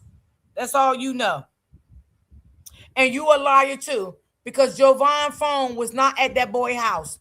Jovan already had his phone. He went there to pick up Nolan's phone. So I don't know why you got up there and talking about something. He went, Jovan's mother went and got Jovan's phone and Nolan's phone. Now you know that's a flat out lie. Those who would say the same or would ask the same question about you, are you being fair? Because just like you have people out there that are elevating their level of suspicion and jumping to some sort of conclusion attached to guilt as it pertains to the death of Nolan Wells, you're coming across as somebody who's assuming these individuals that were in attendance with him were innocent because of your conversations with them, as opposed to not getting the full context the way Charles Coleman Jr. just highlighted. No, yeah, I accept people saying that, but let me tell you that I saw proof. I'm not just taking somebody's account for it. And I'm not saying that nobody didn't kill Nolan. I'm telling you the people that they put out on the internet and said these white boys were the only ones with him, and they're getting death threats. While I was out there, somebody... We don't care. We don't care. We don't care. We don't care, Mr. Potato. Because you know why we don't care? Because the mother is getting threats also. So if you're going to say they're getting threats, say the mother is getting them also. Okay? Say both parties are getting them. That's what you should do.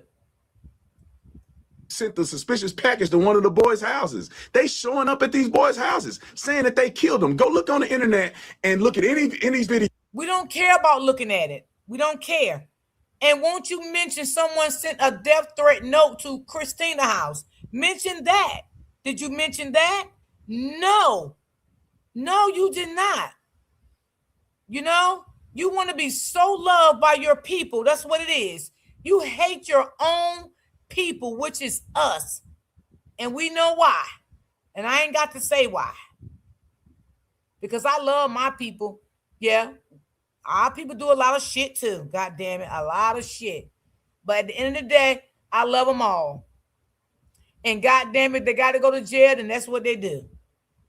But I love all my people. They got the boy pictures up there saying they had something to do with his death. They're claiming they deleting text messages. All of this stuff is incredibly ridiculous. When I went out and I said, show me the proof then. Not just what you say, show me the proof. And these kids are showing proof. Their lawyers are showing proof that they had nothing to do with this. They have a Life 360 just like Nolan did. Their Life 360 showed that they were not on the island, or at least, you know, the young man that I interviewed, he wasn't even on the island. I saw his Life 360. So, I mean, these kids, they shouldn't have done these boys like this. They should. Shut up. Shut up. These people shouldn't have done these boys like this. Who done them so wrong, Mr. Potato? Who did them wrong? They did themselves wrong. Nobody did these boys wrong. These boys did themselves wrong. They started off lying. Like you sit and interview that boy and ask that boy, did he unalive Nolan? That was the dumbest question that you could have asked him. Let's be honest. Okay? Because you knew he was going to say, yeah, I did it, Mr. Potato. You know, he disrespected me. Yeah, and I did it. You know that boy wasn't going to say that. The questions that you needed to ask him, you didn't ask him nothing that really needed to be asked. You didn't ask. No. You didn't ask. Let the investigation go and then make their accusation. So you're highlighting specifically, you're not even saying, like you just said, you're not even saying that Nolan Wells, that some vile act, that he wasn't murdered. You're saying that these boys, those are the ones that are being unfairly scrutinized and villainized by this whole ordeal. That's what you're saying, Officer Tatum. Is that accurate? Yes, Stephen A. There were black kids there who now getting threats online too for coming out and saying something. But nobody's saying, what did these black kids have anything to do with it? The young girl he was kicking it with, they don't have her name out there. Well, her name is Katie, but I'm not gonna say her full name. I don't want her to get doxxed. Well, people already know doxed her, and people already know her full name and her sister, all of that. So what the fuck is you saying? What is you saying? And Katie is a sneaky bitch too. We don't trust Katie. What did Katie tell you? Did you interview Katie? Now, I don't know if that was Katie on that boat, but it seemed like I seen a female on that boat. Who was there on that boat? Because now, Mr. Potato, I need you to go back and watch them goddamn videos that dropped this weekend. I need you to look at them now. And what I need you to do is call all them boys. And now you know, you speak to their attorneys and all of that. Now, maybe you need to have a discussion with their attorneys and see what their attorneys feel about that video that came out over the weekend. How did he feel about that Warren told the people they sinking, and then when the lady asked that he need the Coast Guard, no, we don't need them. We don't need them. Why you don't need them if y'all sinking? The lady asked you how high the water? To your ankles, your knees? I don't know. How the fuck you don't know nothing if you sinking? Boy, Mr. Potato, boy, what you done got yourself into with them lying ass psycho shit of boys, like my mama would say. They not no, why nobody talking about her? She said she was the last one. I mean, she at least mentioned that she was with him. The boy showed me text messages from her that she's saying that she was with him. Tatum is part why ain't nobody coming at? How nobody coming at her? I've seen, and see, this is where it gets dangerous, right? The importance in this moment is to focus on the integrity of the overall process. And when I say the overall process, I'm referring to the investigation, because I knew that the girl's name was Katie. I don't know her last name, and I knew it because there were people who I was seeing in the comment sections that I had on videos that I had done updating people about the case, who were asking the same questions that you have. People, but Benjamin Crump isn't. Please. So here's the thing, which is why Y'all, why is he so on Bill Crump, y'all? Tell me that, y'all. What's going on? You really got a thing there for Bill Crump. Why you don't like Ben Crump? Why? That man don't give a damn about you or what you got going on. That man is still out here living his life, making money, okay, helping people, you know. So you every platform you go on, you just call his name. I know you can't help it. I know you can't help it. And I understand. I understand, you know, you're trying to make him look bad. Because see, that's what narcissists do to y'all, when they don't like you and you in the public eye, you got so much shit going on for yourself, you making that bread, you know, they try to smear campaign you. And that's what Mr. Potato likes to do. He likes to smear campaign people. You know what I'm saying? Because that's where he think, you know, it'll get people to stop messing with Ben Crump and, you know, don't use his services no more. That's not going to happen. That man done been around too long. But that's basically what he's doing, y'all. He's smear campaigning him. Exactly what narcissist does. When you're trying to, and at the end of the day, listen, you don't know what Benjamin Crump is doing as far as investigating a case. The same way that you talked about, you know, with an investigation, there are certain things that you don't reveal. You don't know what that team of lawyers are doing with respect to trying to ascertain the facts. I reached out to them. When it comes to, did they answer you or did they not answer you? Well, they answered us on the last one and refused to respond to us. I mean, they refused. I wouldn't talk to you neither. I wouldn't talk to you because you's a liar. You's a liar. You like to take stuff off. You like to add stuff. You's a smear campaigner. You's a narcissist. So Bill Crump is doing what he needs to do to protect himself from your energy. Your energy is not good. You think your energy is good and you think you're good because you're an ex-police officer. But your energy is not good at all. So no, Bill Crump is doing the right thing by not responding to you. I wouldn't have no type of conversation with you if I was Bill Crump. He's doing the right thing.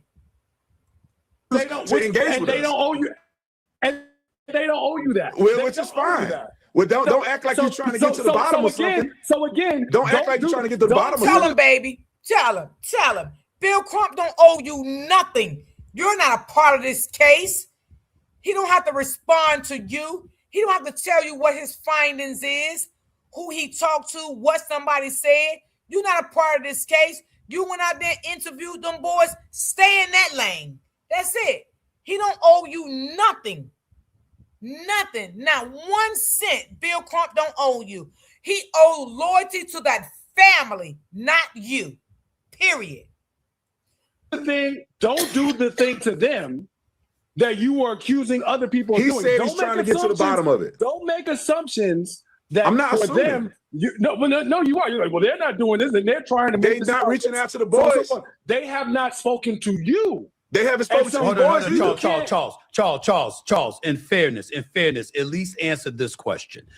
If indeed it's to be found out that there's been no attempt by whether it's Sharpton or Benjamin Crump or anybody else to reach out to the actual boys who were supposed to be in attendance with Nolan Wells, as Officer Tatum just highlighted, do you feel that that's the right path that they should be taking if they're raising suspicions, calling for a more thorough and open investigation, etc., and they haven't made personal attempts to reach out to these young men themselves? Do you think that that would be the right thing to do?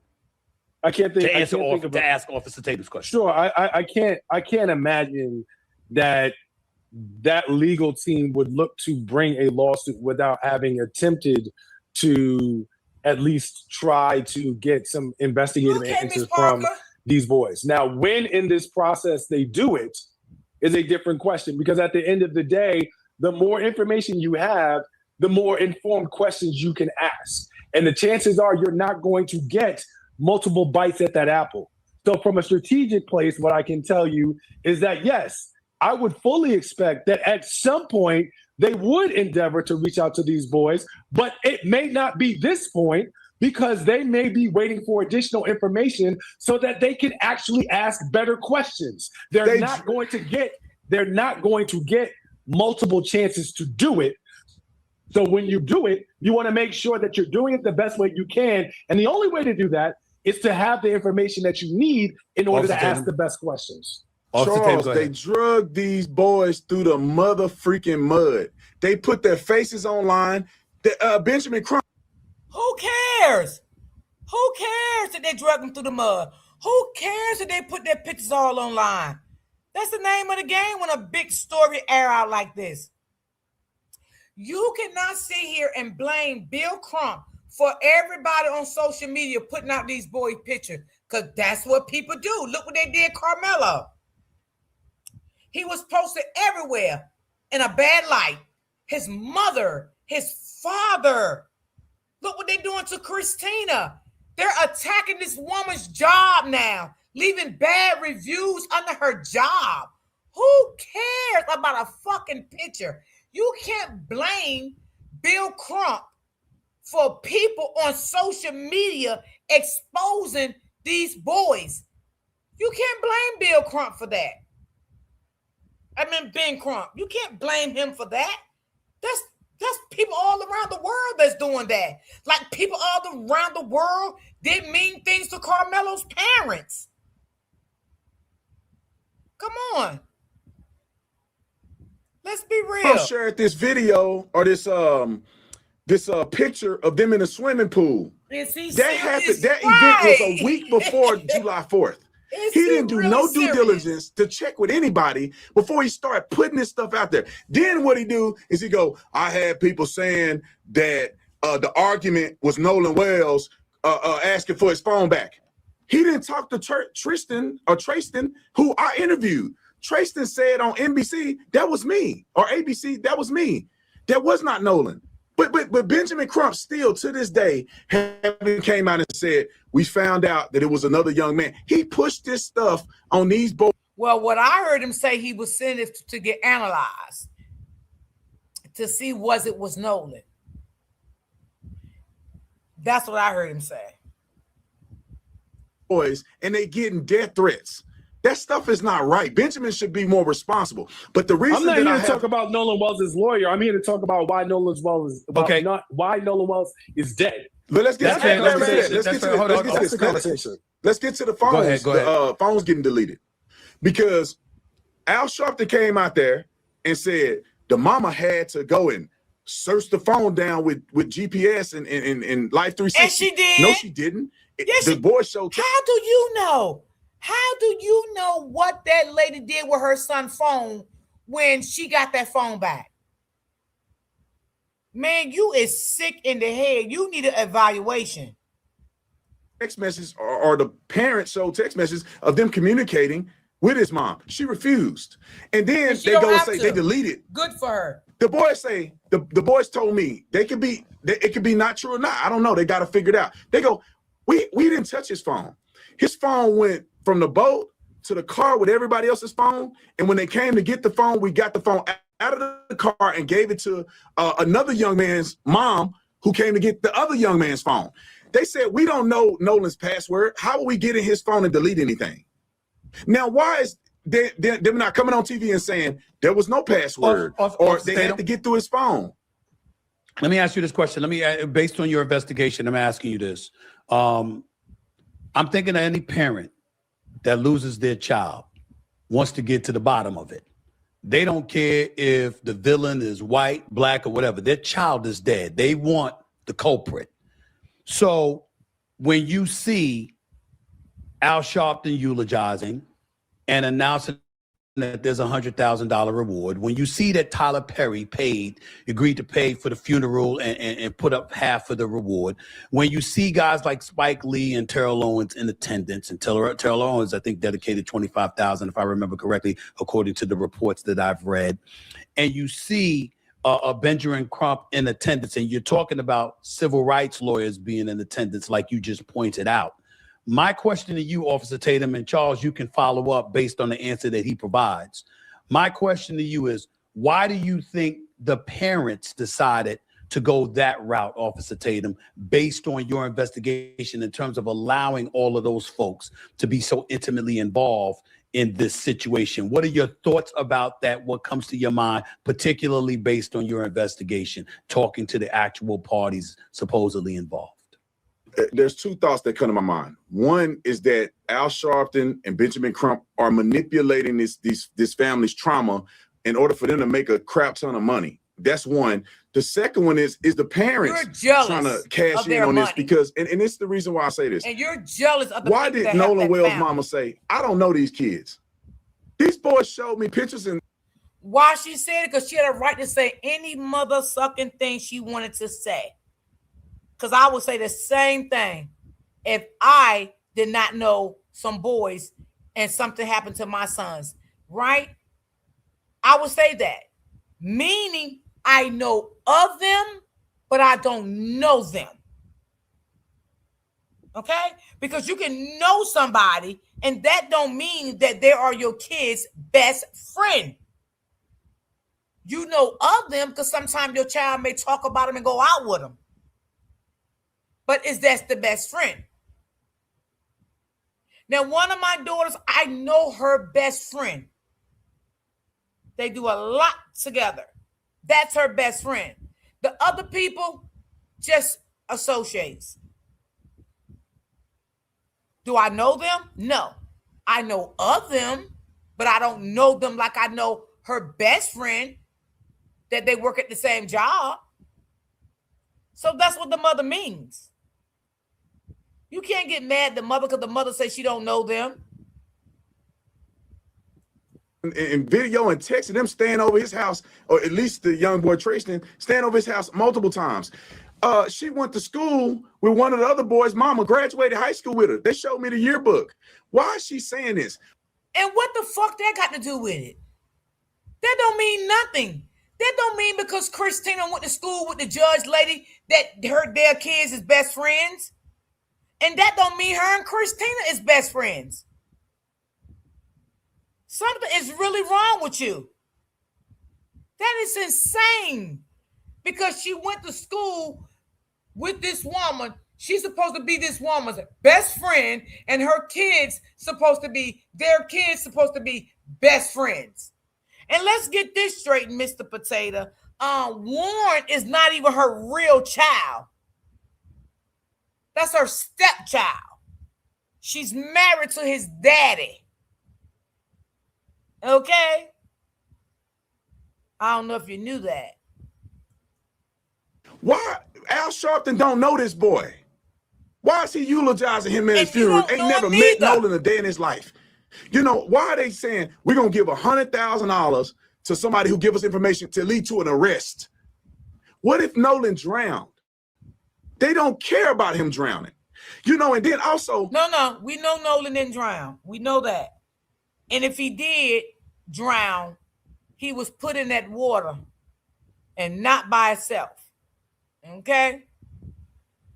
It sounds like you really angry over the money that the people was helping the family and, you know, all the celebrities and stuff that came around and helped and, you know, the funds they put up for, you know, for the people to come forward if they knew anything. Sounds like that's making you a little bitter, you know? Wow. That's crazy. Why we don't do this for any other young men who have lost their lives at the hands of other people? Yes, Buttercup. Yes. Why we come together? Charles, I'm going to give you the floor, Charles. Charles, I'm going to give you the floor in a second. But Officer Tatum, it's one thing I want to make sure that I give you an opportunity to clarify, because it's one thing to feel what you feel about Benjamin Crump, Reverend Al Sharpton, etc. It's another thing entirely to lump the parents who just lost their child. But I know it's sensitive. Talking about they're trying to profit. I know it's sensitive. You sure you want to say that? That's what I'm saying. You sure you want to say that? Let me be clear about this. You asked me what my thoughts were. I didn't say that that was facts. I just said these are my thoughts based on a few factors, right? Okay. There ain't no reason. See, y'all, he's a narcissist and he don't like when people disagree with him. Narcissist people does not like when you do not agree with them. They get a little upset. Sometimes they would get they would go in a rage, you know, when you don't agree with what they saying and what they doing, you know. That's how they do now.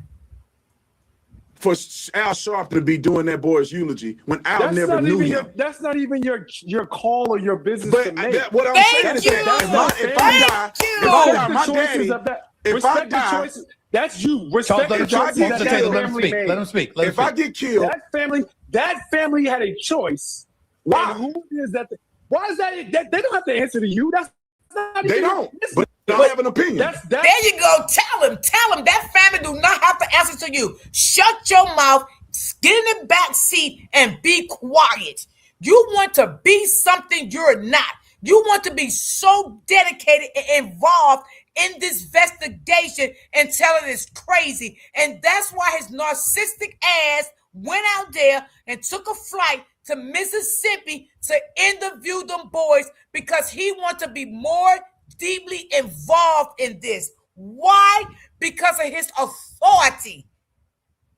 Okay? As an ex-police officer. Yo, listen. Listen.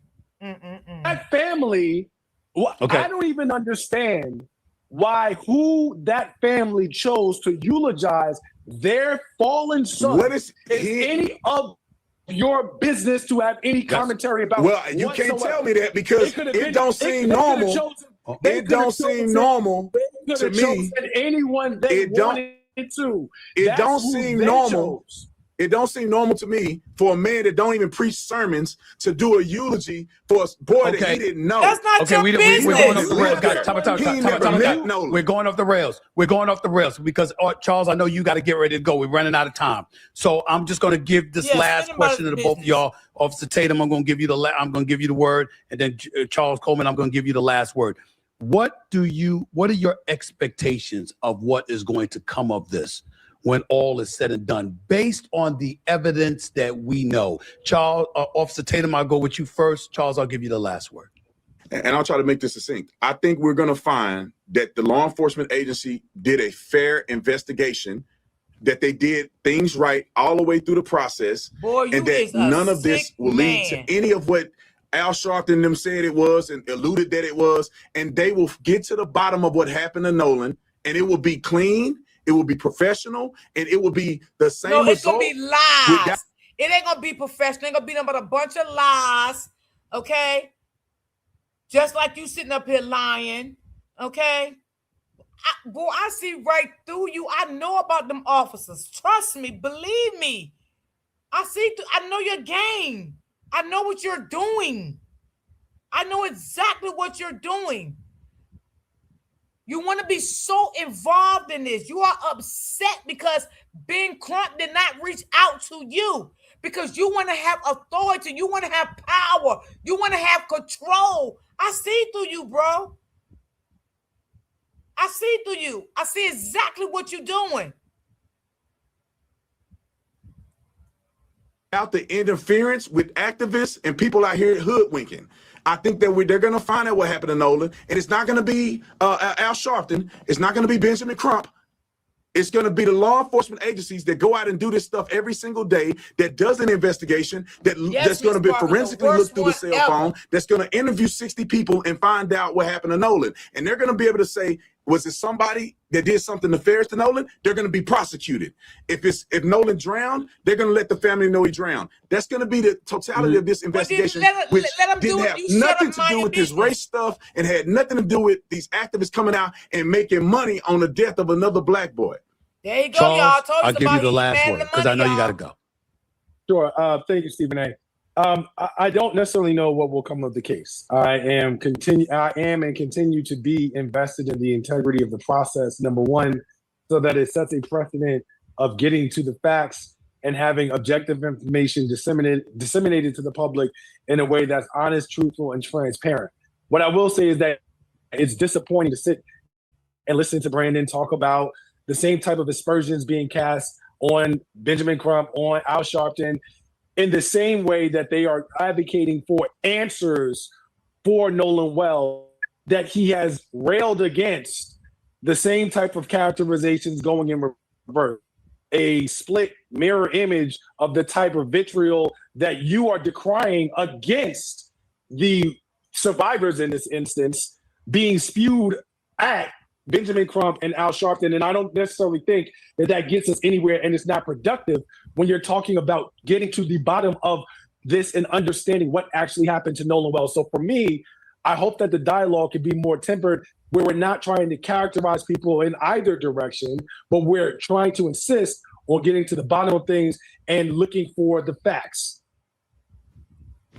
Bet you can't run as fast as T-Mobile. y'all. Bet you I can. Well, you better pick it up, because T-Mobile now has the That fastest man, 5G he want home power. internet. Watch this. You want power? I'm okay. T-Mobile now has the fastest 5G home internet, just $35 a month.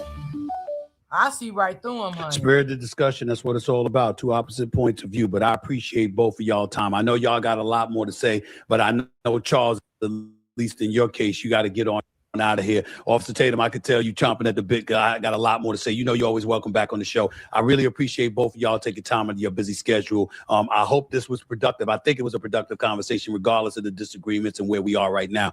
Still searching for the facts to really, really get to the bottom of what happened to Nolan Wells. But I thank y'all both so much, man. I really appreciate it. Thank you. Thank you, Stephen A. Thank you. Okay, that's the end of that.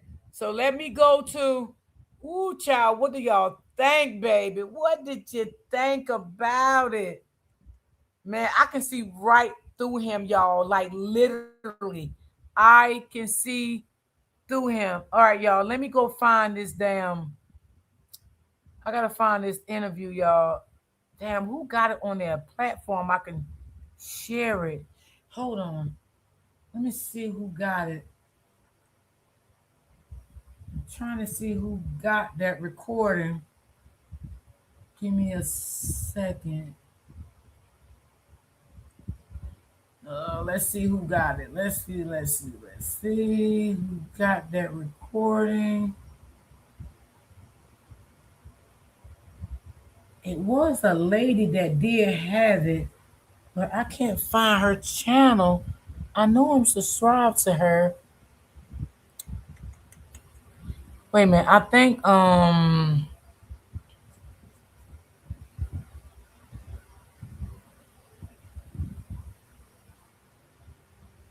I'm trying to find the lady that had that recording.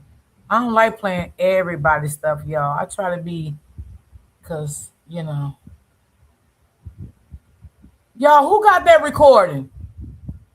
Wait, I think I got it. I think I got it. I'm going to use her recording. Hold on. Because, baby, I got to listen to this recording again. Just give me a second, y'all. Oh, wait a minute.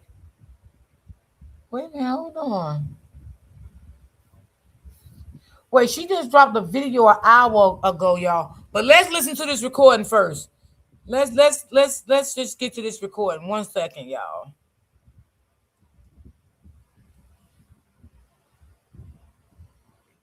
All right, and it's Hold on, let me see if I got it up, baby. Oh, Lord, y'all, he got on my damn nerve, y'all. I ain't even gonna lie, y'all. That man, he is such a sick narcissist. Okay, y'all wanted me to play it. Here you go. Let's go. If y'all like to donate, the link is at the bottom of my screen. Hey, Scorpio. Brett was involved in Nolan's. Oh, yeah, I believe it. Charles looking like, get off here with this dude. Hey, Sonya girl, how you doing, baby? Happy Monday. Okay, y'all, here we go. And then I think I got time to play another one too. Yeah, my link is pinned if anyone like to donate to my channel. Just thinking, I don't know, like we're going down. all right. Well, let's get you going. Membership number or phone number listed on the account, sir. I don't know the phone number. It's either Plunder, True Crime Audio. I think it's just that. All right. I know we have a membership like guaranteed. I don't All have right. the tag on Unless you here. have a gotta membership recall. number or anything, it's okay. I'll get you over to the captain. What's the best phone number to reach you at? Reach me at All right. And is everybody on board in good health otherwise? Yeah, everybody's How on many? board. All right. Do you need the United States Coast Guard? What? Do you need the United States Coast Guard? No, we do not need that. Did you hear that? What? No, we do not need the United States Coast Guard. Why? Why? If you're sinking, why? Help me understand this, chat. If you're sinking in the middle of nowhere and you don't need help, y'all help me understand that. Wow. All right. All right. Do you have your current GPS coordinates? Let me go look. If not, I can send you a text message.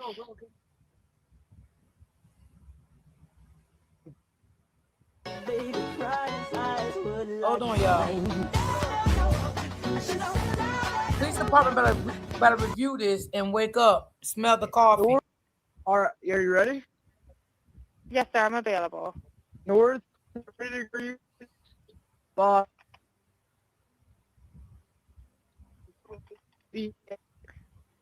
4672. All right, 4672. All right, and you were breaking up a little bit. Can you just repeat it one more time to make sure I have it correct? Sorry, look. Hello, can you hear me? Exactly, yeah, Buttercup. Suspicious. So you're breaking up. If you need assistance, do you have a VHF radio?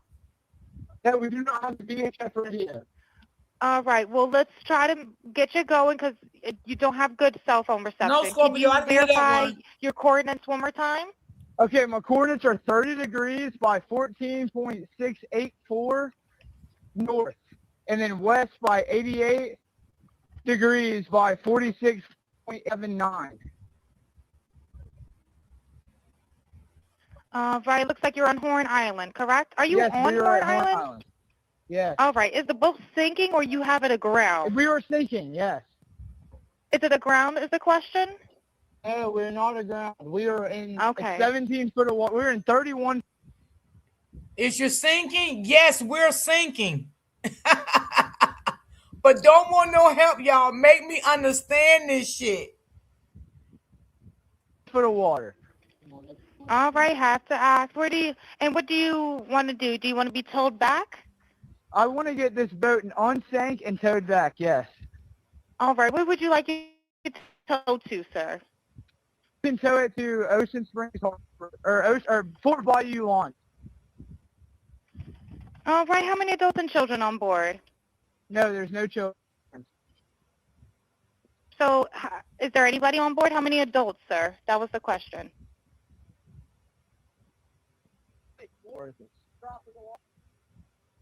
Hello, can you hear me?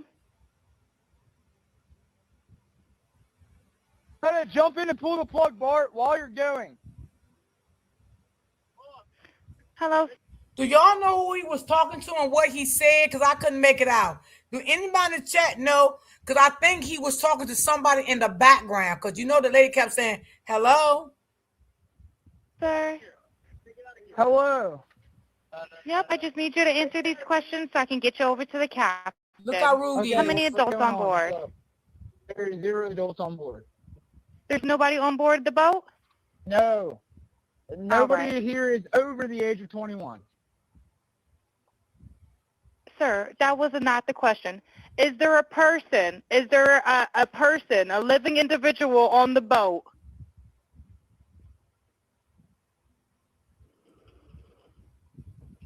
Hello? Is there a living person, someone breathing on the boat? Is there anybody on the boat? Yes, there's lots of people breathing on the boat. All right, how many people, sir? Like 7. All right, thank you. Does everyone have life jackets on or available to them? Yes, we have life jackets available. That was a lie. That was a lie, too. Didn't nobody have life jackets? What a liar he is. All right. Verify what boat's sinking. A Triton, 22-foot offshore, 22-foot Triton offshore sea flight hull. All right. All right. Please hold. I'm transferring you to the local captain now. Okay, thank you.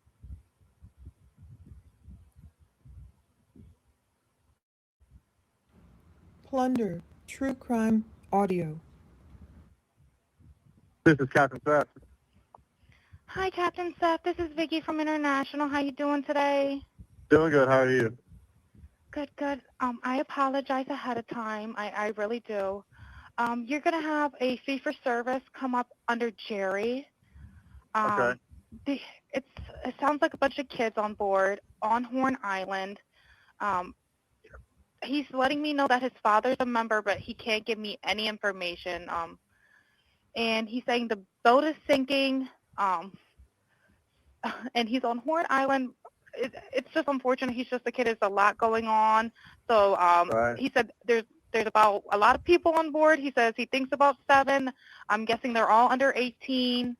Okay. And I'm not trying to be rude. He wants you guys to go out there and unpump the boat and then tow it in. Do you know what kind of boat it is? He said a Triton 24-footer, but that's all he can give me. Okay. All right. Yeah, I just actually got off the phone with his grandpa, who I'm guessing is the owner of the boat, and Is it he Jerry? said that yeah, Jerry. Yeah, he said. Okay. I just hung up with him. He said that they don't need any help right now, but if something changes, he'll call me back. So now, why would Grandpa say they didn't need no help? Why would Grandpa say they didn't need no help? Grandpa said that because Grandpa knew wasn't nothing going on that boat, for us them sinking, I'm saying. Now, do Grandpa know something was going on at the time with Nolan? I don't know. Oh, I'm right. guessing that they may have figured it out, because that's what he said. So they're in a panic and their boat won't crank. Yeah, they're in a panic. He's saying the So- bilge is not keeping up. I asked for Coast Guard. He said no, but he's just really upset on the back end. And, I get it. It's a Okay. kid. He just doesn't understand. Oh, okay. Do you still have him on the line? Yes, I still have him on the line. And again, I couldn't find, he couldn't give me anything regarding his grandfather's, membership. So it's just under, Plunder, True Crime Audio. Okay. All right. Yeah, I just talked to. If you want to, I'm not. We're so tied up right now. We can't really do Let's any see, call non-member Grandpa first. jobs right now. is Jerry a member? Did you find? I got a feeling he called the Grandpa first. That's what I believe. He called the Grandpa first. Then the Grandpa could have called the Coast Guard while he was on the phone with this lady. Because he probably called the Grandpa and told the Grandpa a lie for an alibi. So if anything come back, well, I did call my grandpa and told my grandpa the boat was sinking, and we needed help, to make his story look good. All this is alibis. All this is just alibis. That's it. That's all it is. This was just a record so he can say he talked to his grandpa and Grandpa talked to the Coast Guard. That's all this is. A cover-up alibi, period. Find out if he was a member or not? Yeah, I'm not sure if it's his boat or what. I'm not sure what's going on with it. But yeah, transfer the kid over. I'll talk to him, and then I don't know if they told Grandpa and that. then, I'll call his grandpa back as well. All right. And did you want me to look up Jerry's membership number or anything like that to see if he's up? I know you guys. You can try this cell phone number. Yes, sir. Check this out. I'm going to show you how I afforded this car. Yeah, I don't know if they told Grandpa that. Okay, you ready? All right, Grandpa probably know about that $118 to for the car next day. insurance. That's how much I was paying. Okay, I picked up the car. Anything on his phone number?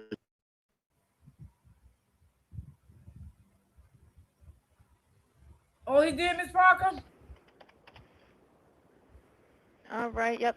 Jerry. Yeah, he's an active member. Hold on. What kind of boat do you have on there? Same boat? Yeah, he's one. Yeah, he's one of your members. Yep, 22-foot Triton.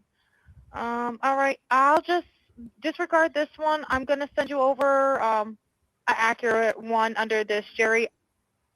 Then one. Okay, he's one of your members. You'll get in a couple. Well, I don't think he knew Grandpa like personally, but when you own a boat, I remember when you own a boat, you have to have insurance and all that stuff on the boat, and a membership and all of that. So, he had a membership with this company. So, like if something happened to water, like he claimed it did, they go rescue you free because you have a membership, you pay monthly or every year.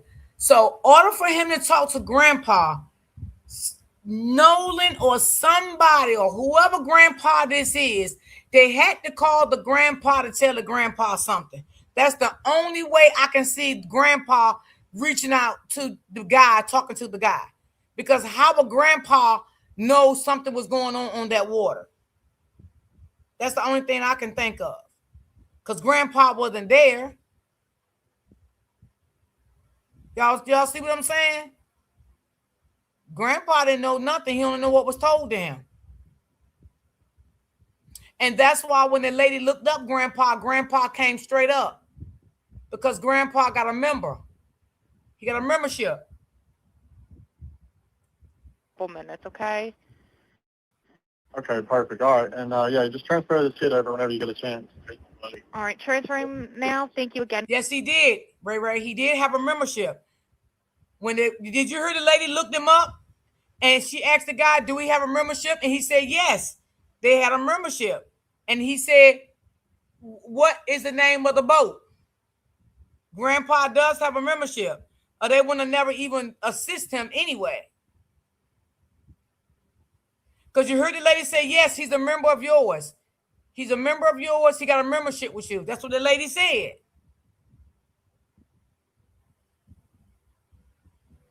Right, Miss Parker, right. Right, Kimberly. Captain. All righty. Stay out there. It's crazy. Have a drink. Oh, it's wild. It's crazy. All righty. Thank you. Thank you. Bye-bye. Bye-bye. Hello? Hello? Are you there? I apologize. I will be disconnecting due to lack of response. Now, y'all see he hung up?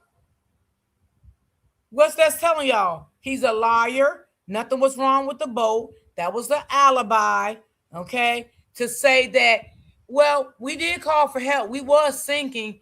I just hope and that's God, y'all, let this authority do the right thing. Let them do the right thing for this family. You know what I'm saying? That's what I'm asking, and that's what I'm praying for. Because all this shit right here is nothing but red flags. Period. All of this, y'all, is red flags.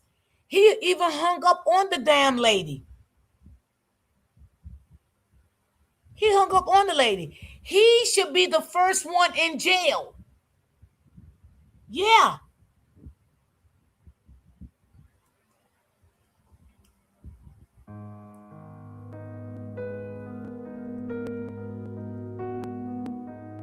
All right, let's go to the one, because I think this is the end. Hold on, y'all, because she did one like an hour ago.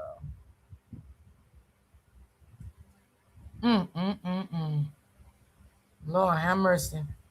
Help this family, Lord. Give them what they need, Lord. Give them what they deserve.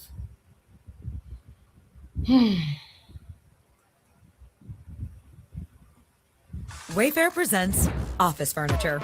With desks in every style, all under $199, you can connect you.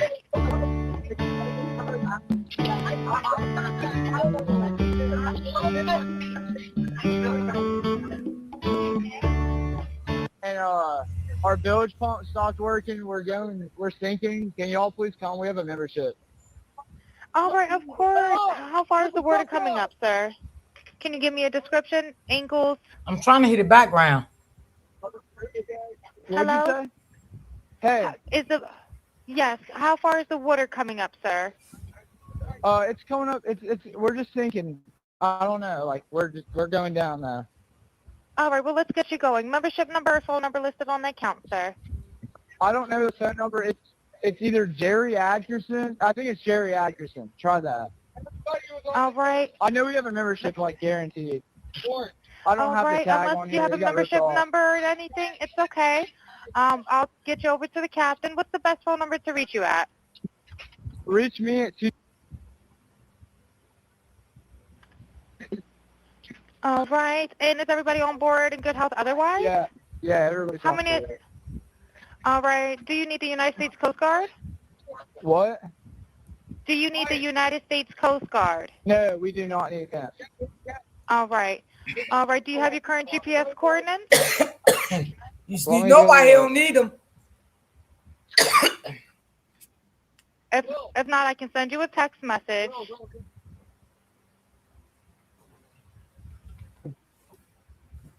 North, are you ready? Yes, sir. I'm available. North 3 degrees by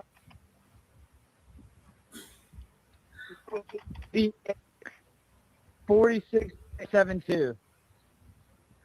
All right, 4672. All right, and you were breaking up a little bit. Can you just repeat it one more time to make sure I have it correct? Sorry, look. Hello, can you hear me? Yeah, what? So you're breaking up. If you need assistance, do you have a VHF radio? No, we do not have. Y'all see how rude he was? Yeah, what? All right, well, let's try to get you going because you don't have good cell phone. For somebody that's sinking, y'all, he very rude to the lady for somebody that's sinking. And for somebody that's sinking going down the water with all them people in the boat, he didn't want no help. That's very strange to me, boy. I tell you. Reception. Can you verify your coordinates one more time? Okay, my coordinates are 30 degrees by 14.684 north, and then west by 88 degrees by 46.79.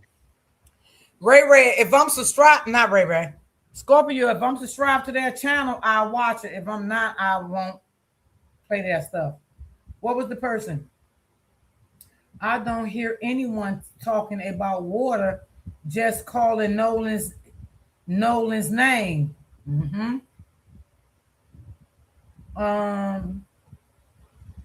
That's what almost got to him. As to claim he was why he was thinking on the boat. Oh, did I push play? Hold on. Oh, he ain't talking, this motherfucker.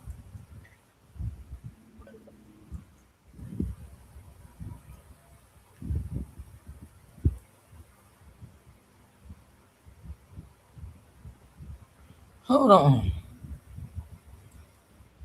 I'm trying to see what. It looks like you're on Horn Island, correct? Are you Yes, on we are Horn at Horn Island? Island.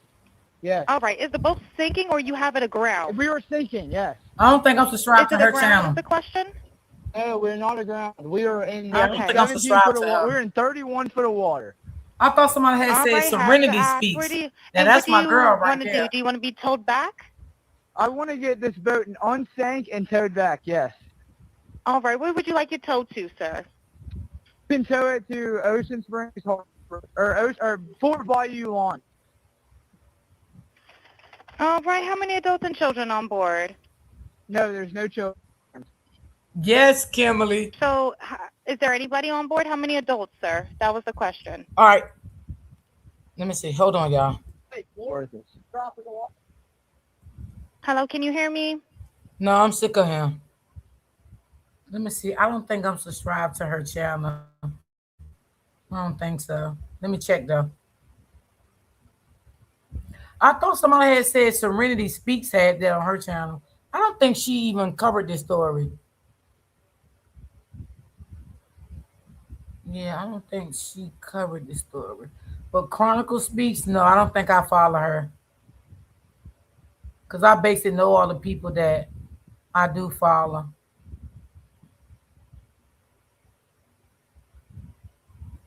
I don't even think I really know who she is. I'm not sure. I know a lot of people do got it. Yeah, I don't think I follow her. Let me check her channel out right quick. Let me see. I don't think she covered this story though. I doubt it.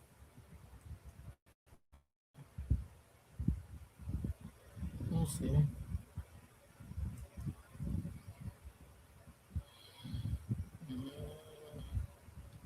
No, she ain't covered this story. Wonder why she ain't covered this story.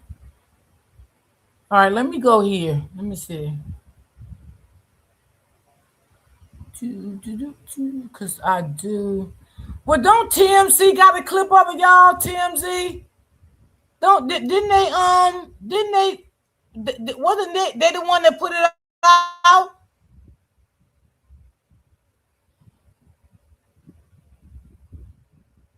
I thought they was the ones that put it out. Yeah, let me see if they got a clip. No, I don't see no clip for them.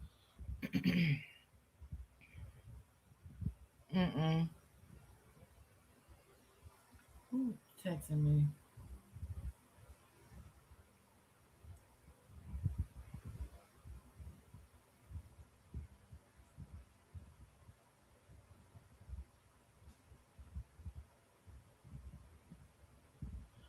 Oh, okay.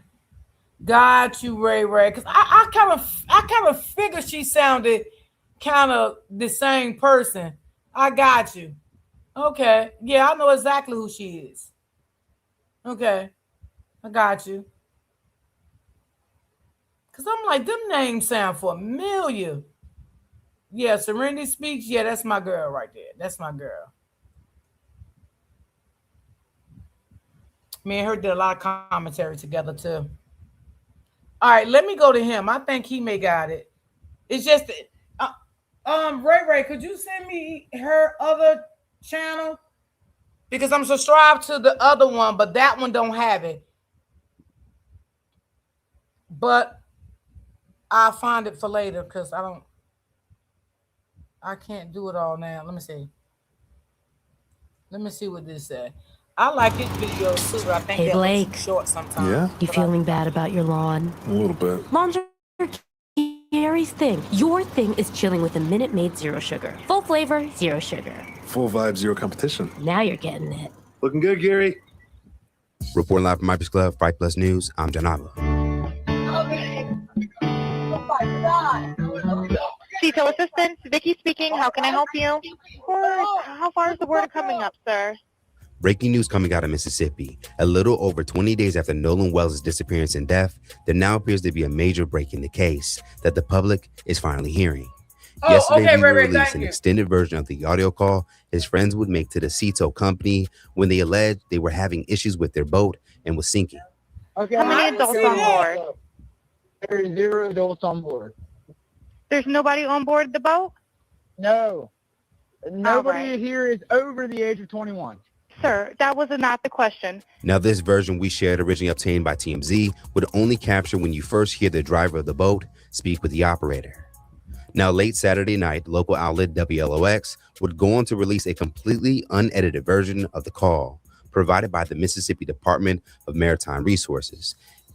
And in the first few seconds, appears for some that not only Wells was on the boat with his friends when they left Horn Island, that he also... Thank you, Ray. I got it. I did not know that was her other backup channel. Yeah, Serenity Speaks. I love her.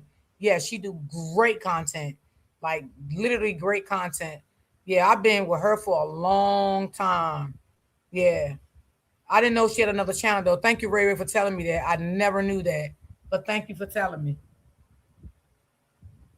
So, yeah, I'll definitely go strive to her other channel, too. appeared to have passed away amongst them. At the top of the call, while hold music played, you can hear panic from an unidentified young woman who appears to say Nolan, followed by, "Oh my God." Now, as the driver of the boat tries to explain the situation regarding the boat itself, you would then hear a male voice in the background seemingly yell, "Wake up, wake the F up."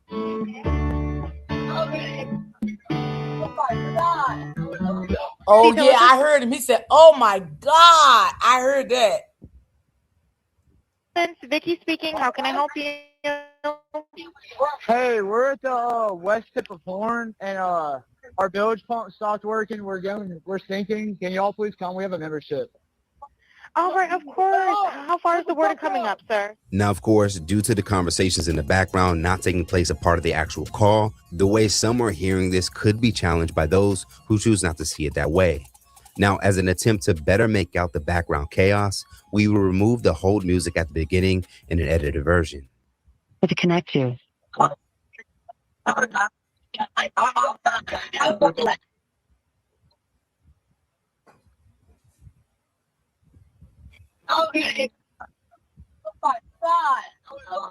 Detail assistant, Vicky speaking. How can I help you? Hey, we're at the west tip of Horn, and our bilge pump stopped working. We're sinking. Can y'all please come? We have a membership. All right, of course. How far is the word coming up, sir? Now, to note, we as well personally can't help but to hear what many are now picking up, as well as potential's final moments, now that this version of the tow call has been released. Now, for some, as the call continued, there appeared to be other questionable moments in the background for listeners, as the boat driver, identified as Wyatt Pyron, continued to speak with the operator. Like at the end of the call, when you would hear the called sea tow captain express that he got a direct call from the grandfather Pyron, who would tell him that a towing of a cover-up to my witnesses. Hi, Captain Seth. This is Vicky from International. How you doing today? Doing good. How are you? Good, good. I apologize ahead of time. I really do. Them boys need to be in jail. You're That's gonna all I'm have gonna a say. fee for service come up under Jerry. They need to be in jail. Okay. It sounds like a bunch of kids on board on Horn Island. A bunch of kids with a body in a He's boat. letting me know that his father's a member, Yeah. but he can't give me any information. And he's saying the boat is sinking. And he's on Horn Island. It's just unfortunate. He's just a kid. There's a lot going on. So Right. he said there's about a lot of people on board. He says he thinks about 7. I'm guessing they're all under 18. Okay. And I'm not trying to be rude. He wants you guys to go out there and unpump the boat and then tow it in. Do you know what kind of boat it is? Unpump the boat with no water coming a Triton 24-footer, but that's all he can give me. Okay. All right. Yeah, I just actually got off the phone with his grandpa, who I'm guessing is the owner of the boat, and Is it he Jerry? said that Jerry. Yeah, he Exactly. said. I literally. that shit I mean, that's I pissing just me hung off. up with him. Like, He I said that just they get don't need so, any help right now, but if something changes, he'll call me Yes. back. I So feel you, sis. I'm guessing that they may have figured it out, because that's what he said. So they're in a panic and their boat won't crank. Yeah, Or, they're in a panic. Yeah, of course they're in a panic because they know what's going Hey, on. Blake, Yeah? you're not feeling bad about your lawn, are you? Since the beginning of this case, many have questioned Wells's friend's story. They ride as many- around allegedly with a unresponsive person in the boat. So of course they're gonna have a lot going on. You know, their minds all over the place. They're panicking. Their heart racing. Their blood pressure probably up. You know, they got a lot. Yeah, it's a lot going on in that boat. A lot. Yeah. If you're allegedly riding around with an unresponsive person in your goddamn car and you know that something took place with that person in your presence, you're going to have a lot going on too. You ain't going to know which way to look. Yeah. Mm-hmm.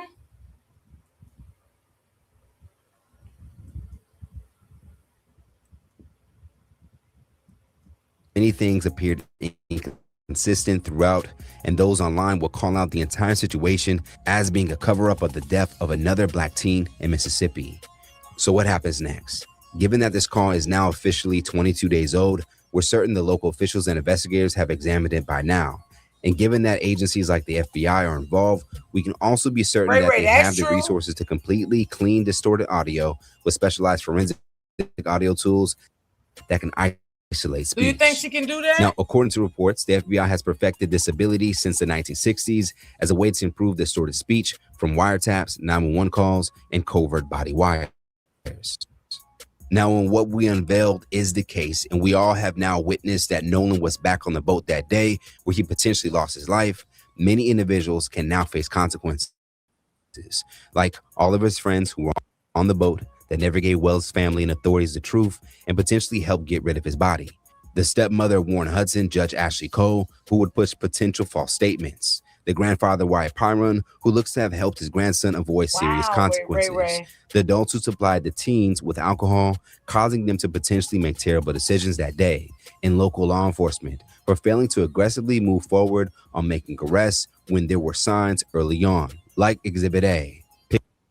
But did y'all ever find out like who was the adults on the boat? Because this content creator, he is right. Like who bought them that alcohol?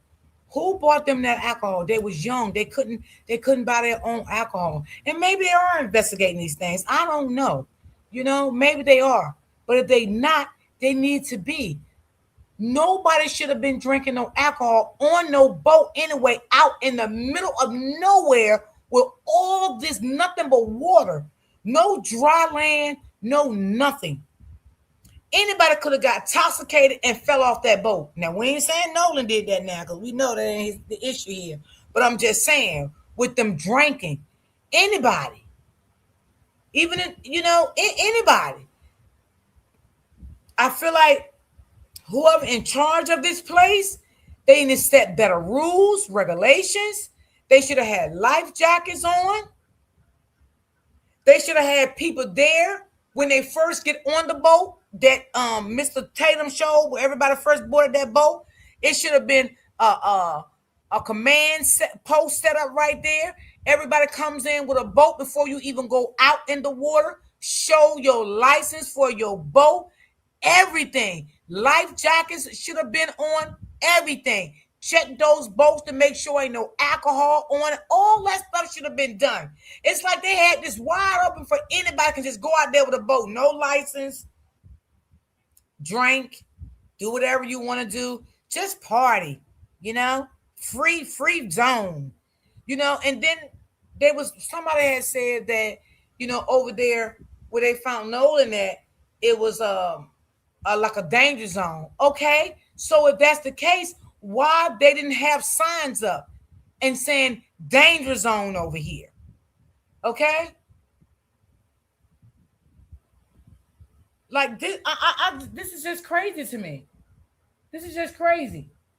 It really is. The more I think about it, it's just crazy. It's like it was no rules there at all. Everybody was just for self. They do whatever they want. Whatever they want. Just take the boat out there and we don't need life jackets. We can drink. We can do whatever. Free world. Let's let us go on this water. That's crazy.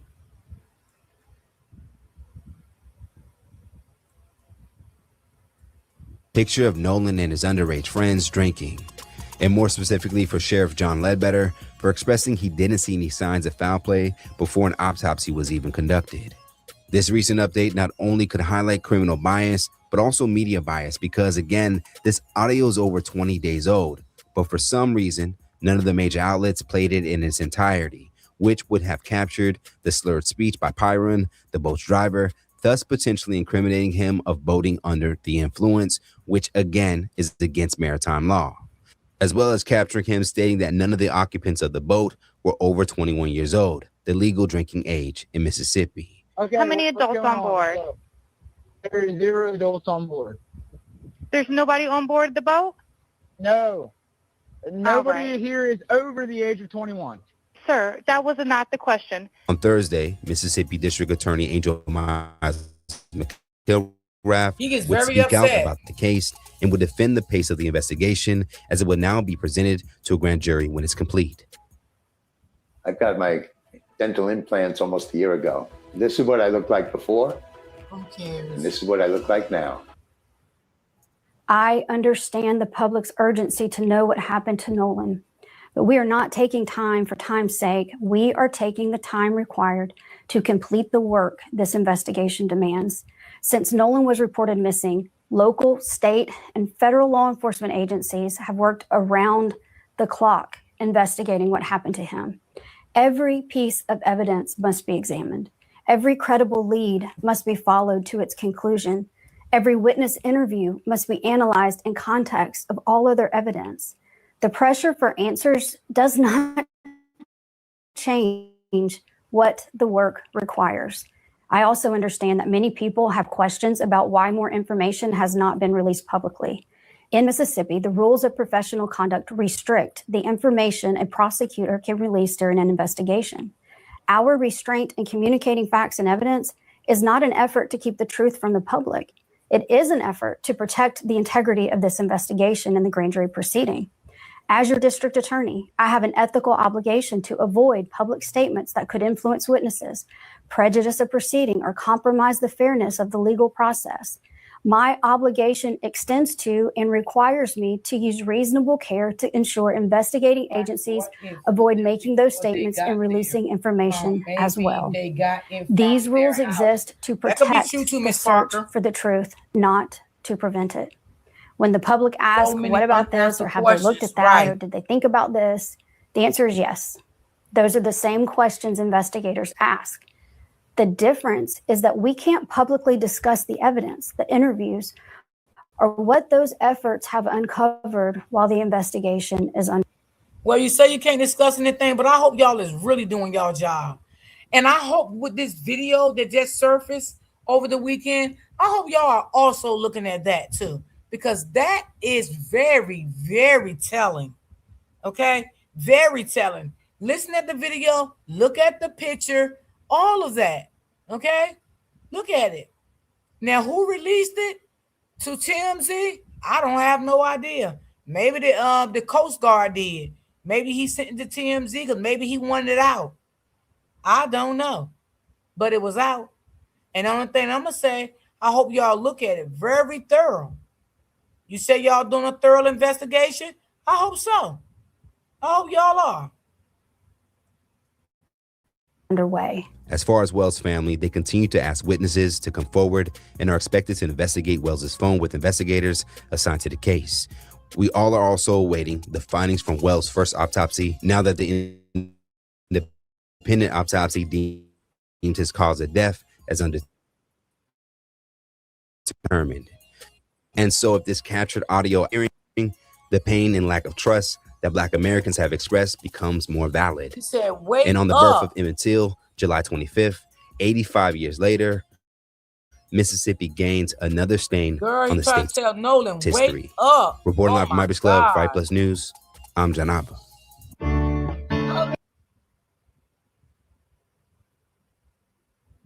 Is he saying no or Nolan, y'all?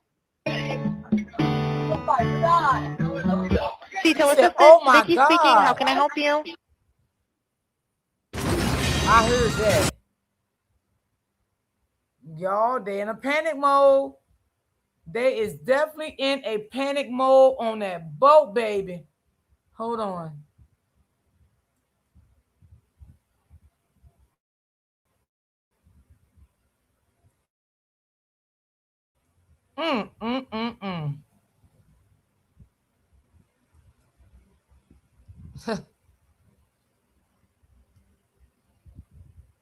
All right, let's see.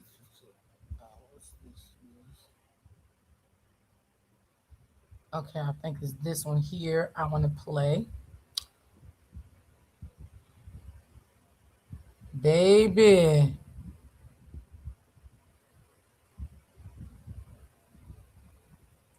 Let me see what this one here is about. One of the last credible people. And what that would do in this scenario, which is why Let's go back, y'all, a little bit, just a little bit. More time solving problems than performing grievances. That is what leadership really is. And that's why when people say, hey, do you think that, I'm sorry, I'm a little bit late, but I don't know if y'all know him, but he's a content creator and he's a therapist. This guy here, I follow him on Instagram. And he have a YouTube channel too, y'all. And he didn't like their behavior, so he was calling out their behavior. But I have been watching your videos and your analysis. And Andy, if we have a little short one, we'll play one. And then Elliot, I'm going to come back to you after the break. But here and he's it going to is. be on Nancy Grace, I think, today too. Another one of Nolan Wells' friends, in fact, refers to himself as his best friend, has been interviewed. And some of the things that he said in the interview are worth noting, so I want to talk about them here. So watch this short clip from his interview, Right, and then Kimberly. stick around. Let's talk about it. Did you have anything to do with Nolan's death? No. Do you have personal knowledge of someone directly in your friend group having anything to do with Nolan's death? Nobody wakes up and says, today feels like a good day to run up my credit cards. It happens quietly. Groceries cost more, insurance goes up, something breaks, and then find out what you might save. And that is what all share.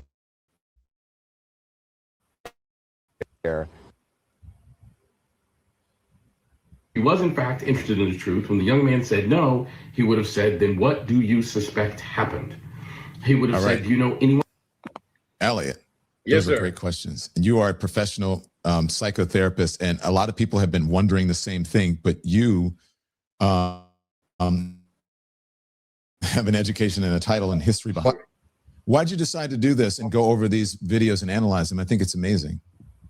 Because I think it's important. I think that people don't really know what they're looking at, and people are making very harsh judgments on both sides. And being a trained clinician, I wanted to add context. I wanted to let people know that there are things happening there that if you pay really close attention, you can see it. Go on. Like, for example, I have been interviewing people as a psychotherapist for 20 years. I also train people, including police departments, law enforcement, drug courts, on how to interview people. I've been to countless family courts and talking to people through divorce, and interview children when they are subjected to abuse. Like, when you ask a question like, do you or any of your friends have done anything to Nolan, or do you know anything about Nolan? To answer so calmly and just say no is incredibly unusual. Like, there should be some level of, even like, I'm offended to be asked that. I'm upset that I'm in this circumstance. I want everybody to know that I had nothing to do with it, and I can't believe this has happened. That answer tells me that he's not in disbelief that this has happened, and that there's something there that he is not willing to disclose. Now, in full transparency, I don't know what that is, but if I were interviewing him, I would be very interested in there is something behind his answer, and I would want to be able to find out what it is. The other thing that I think is really important in this circumstance is, regardless of whose version of the story you believe, that interviewer is talking to one of the last known people to be seen with Nolan. Thank you. And a really relevant question to him would be, given that you are one of the last known people to be seen with Nolan, what do you think happened? Because your hypothesis is going to be more credible than anyone else's hypothesis in the circumstance, because you were actually there, one of the last credible people. And what that would do in this scenario, which is why I think journalistically, which obviously you can speak more of that than I can, you would get an answer on the record. So, like, you would be able to get him to say, here's what I think happened, XYZ, and you now have him giving his version of the story. But at no point in that interview did he ask him to describe his version of the story. All he said was, in essence, it wasn't me, and it wasn't anybody that I know. And that is just super odd. That's very unusual. A couple of things, Andy. I don't know if you have the one where Elliot talks about him, this young man, I forget what his name is, Wyatt or something, when he goes back to this, where he's looking and he's describing what happened and taking him back to the scene. I want to play it a little bit, and then, let's listen if you have it, Andy. I'm not sure if it's... Fold laundry? It would be so much easier if I could just sell my clothes on Depop. Because there's no selling fees.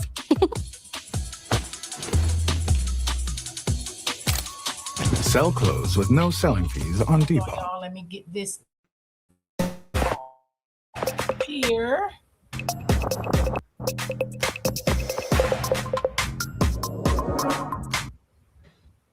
There's another video that I saw of Warren Hudson discussing the details of the day that he got separated from Nolan Wells when he went missing. I want you to watch this clip and let me explain the things that stood out to me as I watched it. People say that you guys just left Nolan behind. I've seen reports of people saying that you just left him. I see reports of people saying that you asked him to get on the boat. You told him to get on the boat. He didn't. What's the truth in that? Well, Wyatt was having boat issues, and the bilge wouldn't pump. So the bilge is basically a pump that releases water from your boat when water comes in. So I opened the back hatch, and there's water up to the batteries. And that is obviously not good. There's water almost coming over the transom, which is where your motors sit, and which is by the stern, like in the back part of the boat. So obviously we were in an emergency. The boat, we're trying to save the boat. It's not like we didn't ask Nolan or we just left Nolan. Nolan decided to stay on the island with the girl that he was with. And the girl is a witness to that too. Yeah. I'm a practicing psychotherapist. I've been working with clients who've been struggling with issues like things like grief for over 20 years. And this young man is behaving very unusually. I'm going to give you some examples to demonstrate as to what I mean. Number one, the person doing the interview, whose name I will not say because I do not support him, he brought him to the location where this happened. Okay. That should have been. So you're saying, and you can explain it to yourself, but I just want to see, this is how you've been analyzing these videos. You're saying that wasn't traumatizing to him. You explain it. Yeah, I mean, again, like that's incredibly unusual. It is worth noting that everybody does grief and trauma differently, but I should see some evidence of grief and or trauma. And if you think about the context of that video, so this person, Warren, described Nolan Wells as his best friend and brother. 2 weeks later, he did not attend the funeral, and he did not ever seem like emotional or frustrated or sad that he couldn't attend his best friend's funeral because he didn't want to be there and do all the uncomfort, which is fair, but that should at least be hard for you. And then 2 weeks after, you go back to the last spot where you saw your best friend. There was no change in his vocal tone, his body language. There was no emotional trying to hold anything back. He was far more comfortable talking about the details of a bilge on a boat than he was about anything that happened to his supposed best friend.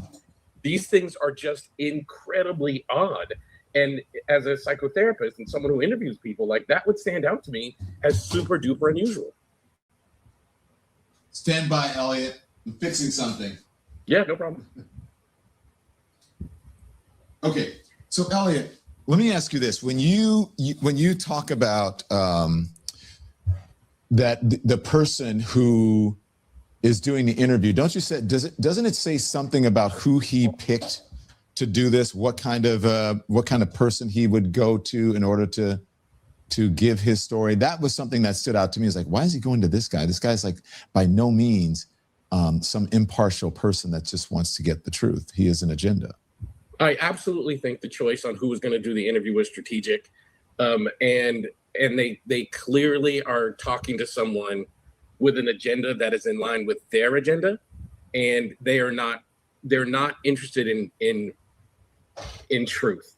And this is very important. Like, people have attacked me on social media, which is fine. I don't care. But I've said often, this family deserves justice. Yes, they absolutely do. And I think people hear that. They hear the word justice, and they tie an accusation, because justice sounds like you think someone needs to be convicted. But justice just means truth. That's all justice means, the pursuit of truth. And this interviewer is not actually interested in truth because he asked no truth-pursuing questions. He's only asking, in fact, at times leading these two boys to give answers that will make them look more and more innocent. And I think that's a terrible job. You're muted, Don. As a professional person, you are not, you haven't treated him. He's not your person. He's not your patient. But you have learned some things over the years, right? Yes. And you're professional. Yes. So what? Now that is true though. I gotta agree. Like, that just happened to your friend. Why would you even want to go back so fast, to the place where your friend was found unalive? Why would you want to go back? That should be a triggering point for you. If that was your friend, like you say, that was your friend. Why would you even want to go back there to show Mr. Potato, it ain't like he got on the boat and traveled all across the water on the other side and all that stuff. He went out there. What'd he do? Look at the water?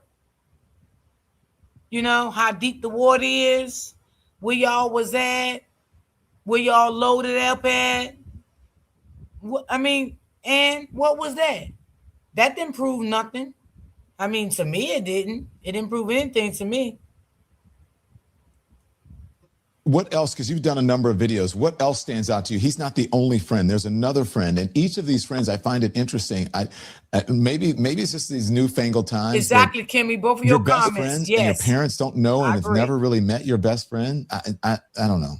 Well, I mean, there's a lot of things. I mean, how much time you got, Don? There's a lot of things that stand out. How much time do you have? We'll take you for as long as you can, because I know you're on a schedule. But go for it.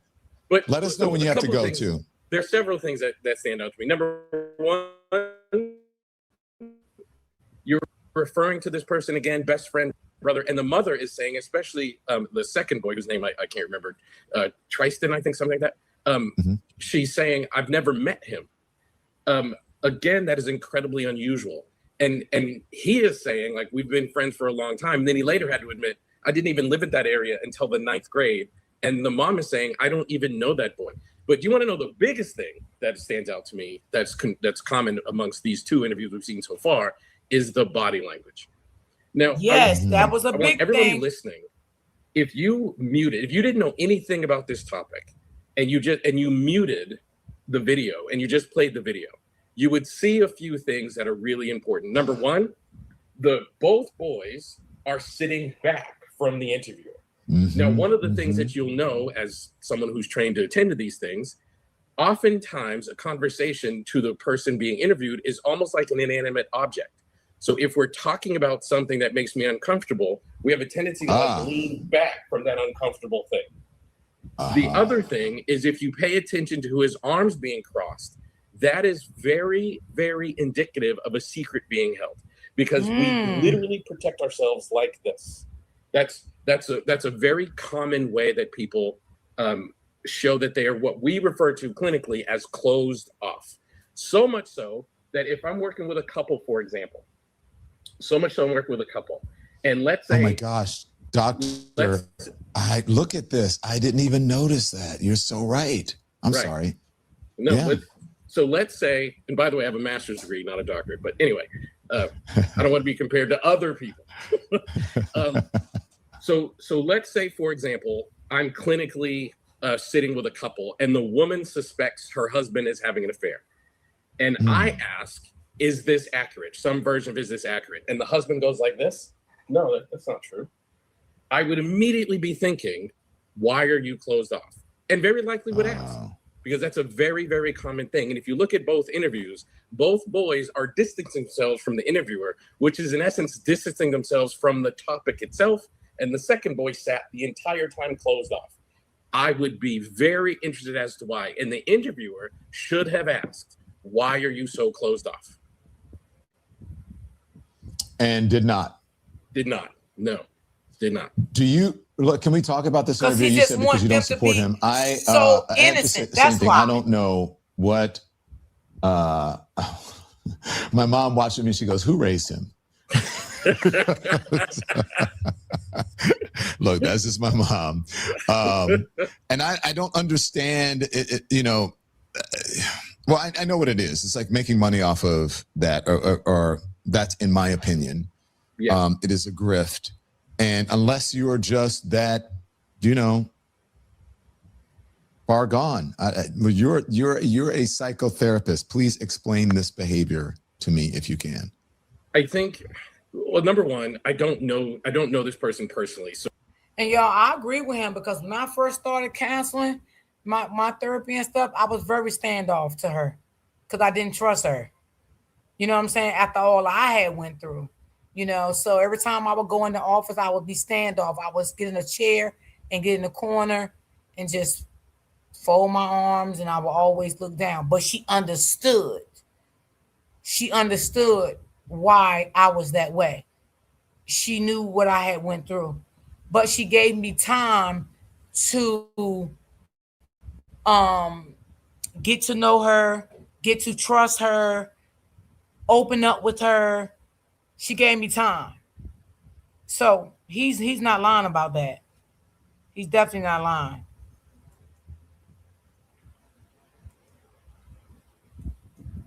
This is just my assessment from what I've been able to observe.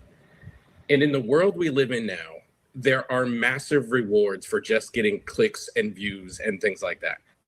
And there are lots of people, and I'm sure, Don, you see them, people out there watching, you guys see this. There are people where you have to question, does this person even believe that?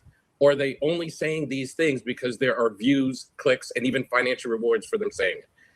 This person, he's ignoring such overt signs of deceit that I have to question, is he doing this because he knows he's going to get massive views and support from a particular segment of the audience that is going to make him feel good and feed his ego? I think that's a shame. Absolutely. I think the family deserves better than that, which is why I have yet to say his name in a video. Well, let's talk about that, because he also ignores a lot of history and a lot of present. And when he, says, well, race is not involved in this, when people say that, well, maybe race isn't maybe it may not turn out to be what happened, right, in this particular situation. But when people look at that picture, it's obvious that race is involved. When they saw the picture of him with all the white kids and whatever, fine. People are drawing conclusions. But that speaks to race, especially online. People are like, wait a minute, what's going on here? That shows you, that is indicative of the history of this country, and that people are aware of that they have suspicions. And I don't think that is a bad thing to have. I don't think you should draw conclusions about these folks or their guilt or what happened.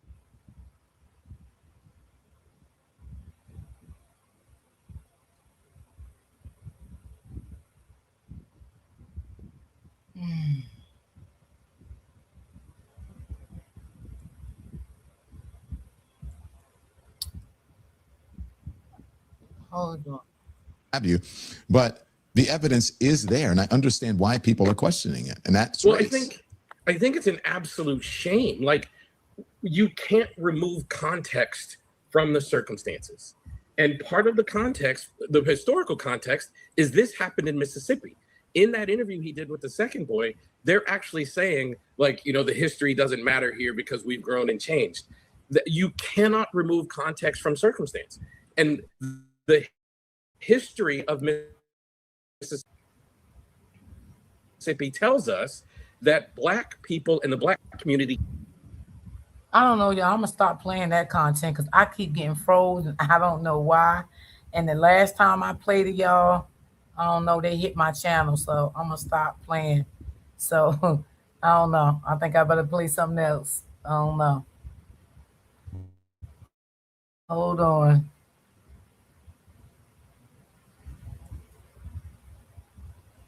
So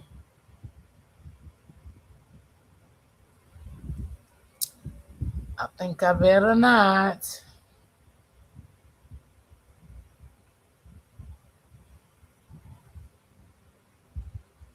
Let me see what she's saying on her video.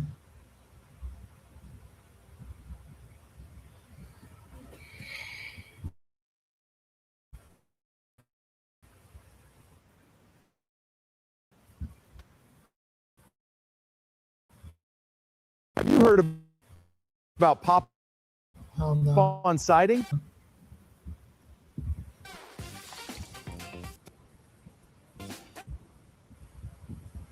Lady has been identified. Get on the boat. Get on the boat. We're leaving. If you're coming, you got to come now.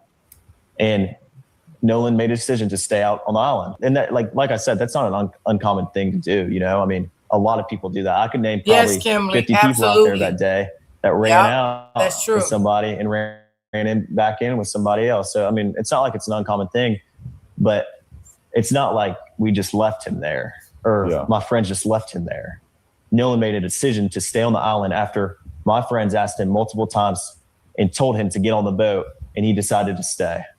And I heard the girl that he was with, Katie, had text somebody. Yeah. This is the last time I saw him. He's really sweet. But she also mentioned that the last time she saw Nolan was when my buddy was yelling at him to get on the boat. And she was right there to see that Nolan decided not to. So for a long time, people were like, who's Katie? Who's this girl that he was left with? Well, apparently the New York Post has an article from her sister, and she made it seem as though she was speaking for her sister's behalf. So let me pull up the New York Post. All right, so it says mystery girl Nolan Wells had reportedly stayed behind to chat with on Horn Island before he vanished. Has been identified death. Wells, 18, had boated to the island, located 10 miles off of Mississippi Gulf Coast, with a group of close friends on July 4th when his pals left without him, reportedly because the college football star stayed to talk to a girl revealed to be Katie McCormick, who is 19. So as you can see right here, this is Katie. All right. So this is the woman, because there was a lot of people who wanted to know what was her race, right? People were like, was she white? Was she black? Was she Hispanic? Who's Katie? And what is she?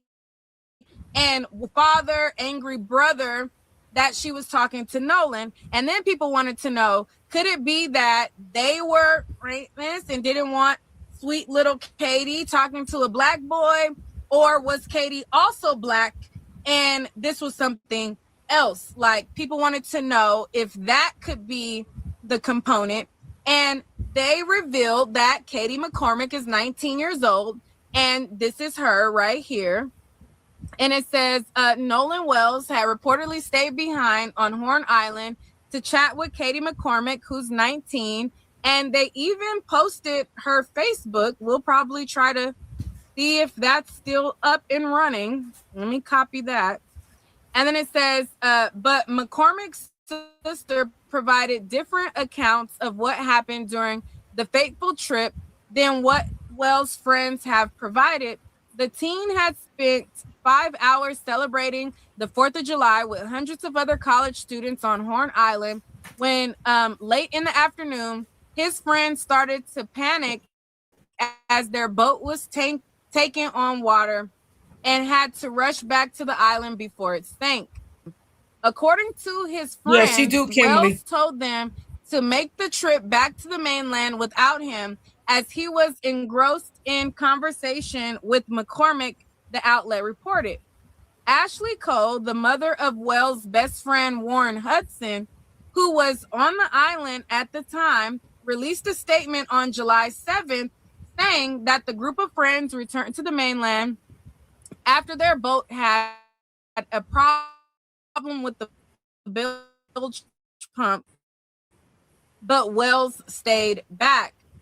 McCormick's 23-year-old sister Gracie disputes the claims that Wells remained on the island to talk to her. According to Gracie, McCormick thought Wells would have boated back to the mainland with his friends. All right. So again, this is Katie. All right. And this is a picture of her. And they want to make it clear that, you know, Katie is not suspected of any foul play. So it says Katie McCormick, 19, was talking to Wells on Horn Island before he disappeared. McCormick is not suspected of any wrongdoing. And then they put these quotes, and it says, Katie had a conversation and was getting ready to get on the boat. He came out on the friends telling him to get on the boat wouldn't have left him, she added. McCormick, who hails from a few towns east of Ocean Springs where Wells lived, was on the island with a different group of friends and was eventually taken home by her brother Tony and his fiance Ava. And then it says, we have given all the answers we can give to his mom and authorities, the sister added. There was no suggestion of wrongdoing on McCormick's part.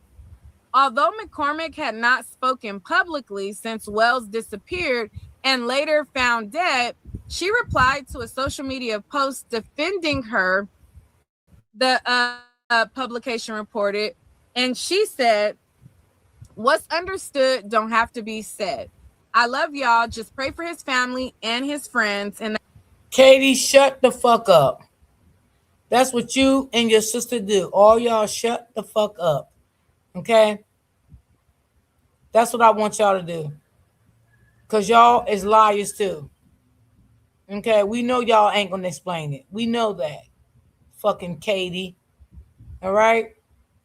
You may not know what happened on that boat, but we know what happened on that boat, and it wasn't right. Now, you just said that Nolan said he was getting back on the boat with his friends, with his so-called friends. And that's what Katie wrote. And this is a picture of Nolan. And then she says, I'm good. And all I can do is pray for healing over them. This is a terrible situation, all in all. However, the conflicting accounts between people. This whole post Katie wrote is gaslighting and manipulating. And Katie don't give a damn about Nolan's family. Okay? I'm just gonna go there. Period. She don't give a damn about Nolan's family. She's taking up for the motherfuckers. That's what Katie is doing.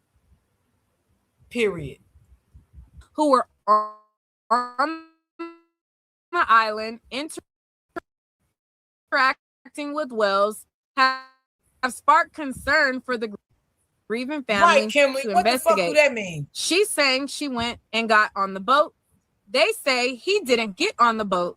So which is it? Crump previously told reporters, and it says the fact that you have the young lady who said that Nolan said that he was going to get on the boat with the boys, and then the boys said that Nolan told them he was going to stay with the girl. Somebody must not be telling the truth, is what Crump said. And then they reiterate how Wells. Somebody can't be telling the truth, because if Nolan saying he was going to stay back with Katie and Katie left, so who he was going to stay back with? Who he was going to stay back with? Because Katie, you just said that Nolan said he was going back with his friends, and evidently you got on your boat, whatever boat you was on, and you left, and your brother or sister or somebody picked you up with the fiance. So that shows that Nolan got on the boat with them fake ass people, and they did something to Nolan on that boat, and you just don't have no idea of what happened on that boat because you was already on your boat going back to dry land. You don't know what happened. You don't know what they did on that boat, because somebody is lying in here. Body was found on July 6th on the island. So yeah, that shit sound crazy. Wish I would have known about this sooner. Definitely could have helped me in the past, but at least I can use it now. Right Yesterday, I saw my checking account was under $100 balance, and I know it's crazy, but I have peace of mind now. that is the sister of Katie speaking out. Now, let me see if her Facebook is still active. All right, so this is her Facebook page right here. All right, so this is the Facebook page, the news. Oh, really? Tags. I didn't know that. So it says Pasagola. I know one of y'all corrected me and y'all said it's pronounced, I don't know, Pasagola, I think is what y'all said. But anyway, so it shows that she went to Pasagola High School, and this is her page, and this is the picture that she posted on May 28th. And then this is her last year in April. And this is the other picture that they had. And then this is her friend. She got her little black friend too, child. They always got the black friend, honey. Katie, so this is her as well.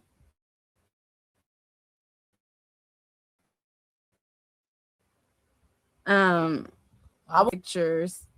Y'all, that's her and then daddy. This is her dad right here. Mm-hmm. Okay. So these are the pictures that the news had posted. Okay, so this is Katie.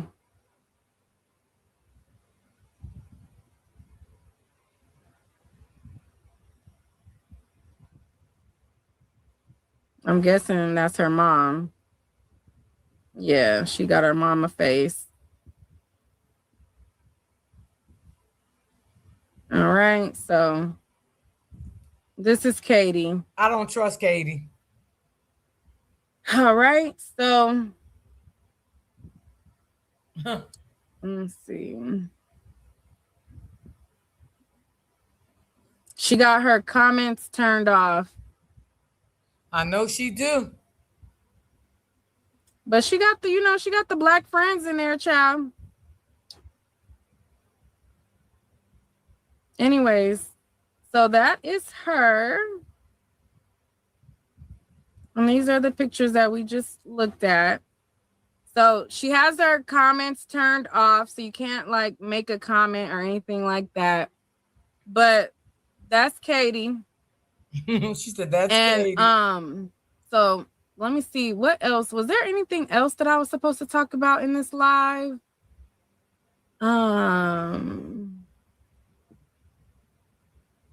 What else? I feel like I'm missing something that I was gonna cover too. She said that's Katie. I can't think, but so that's the latest on that. Y'all let me know what y'all think in the comments. Make sure you like the video, share the video, and if y'all want to donate to the channel, y'all know y'all always can Cash App Neek at Night Media. Okay, spelled exactly like my channel. Okay, y'all. I don't trust Katie, y'all. Just being honest. Yeah, I don't trust Katie. Nope, don't trust Katie at all. I still don't trust her. No matter what. I don't trust none of them. None of them. And like I said, that video that came out with the recording, you can clearly hear a lot in that video. You really can. You can clearly hear a lot in that video. I hope that video has been turned over. I really, really, really hope so. That video has been turned over and they are investigating that video. And I hope somebody get arrested. We don't know who it may be, but I hope it's somebody. And I feel like Warren need to be the first one. Yeah, I feel like he need to be the first one. Because he's such a liar. Only thing they do is lie. They all liars. Now, I don't know if it's true or not, but I heard somebody said something about the judge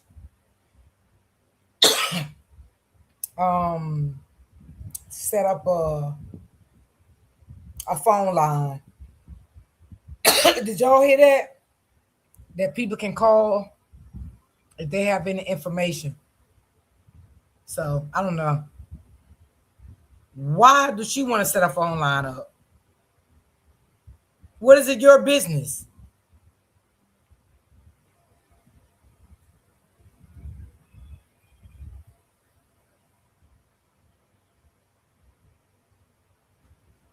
Yeah, what is it your business?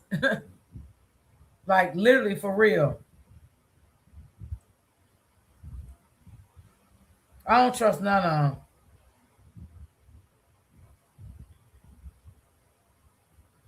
them. I don't even know what to say no more. It's kind of weird to me. But we'll see. We will see, y'all.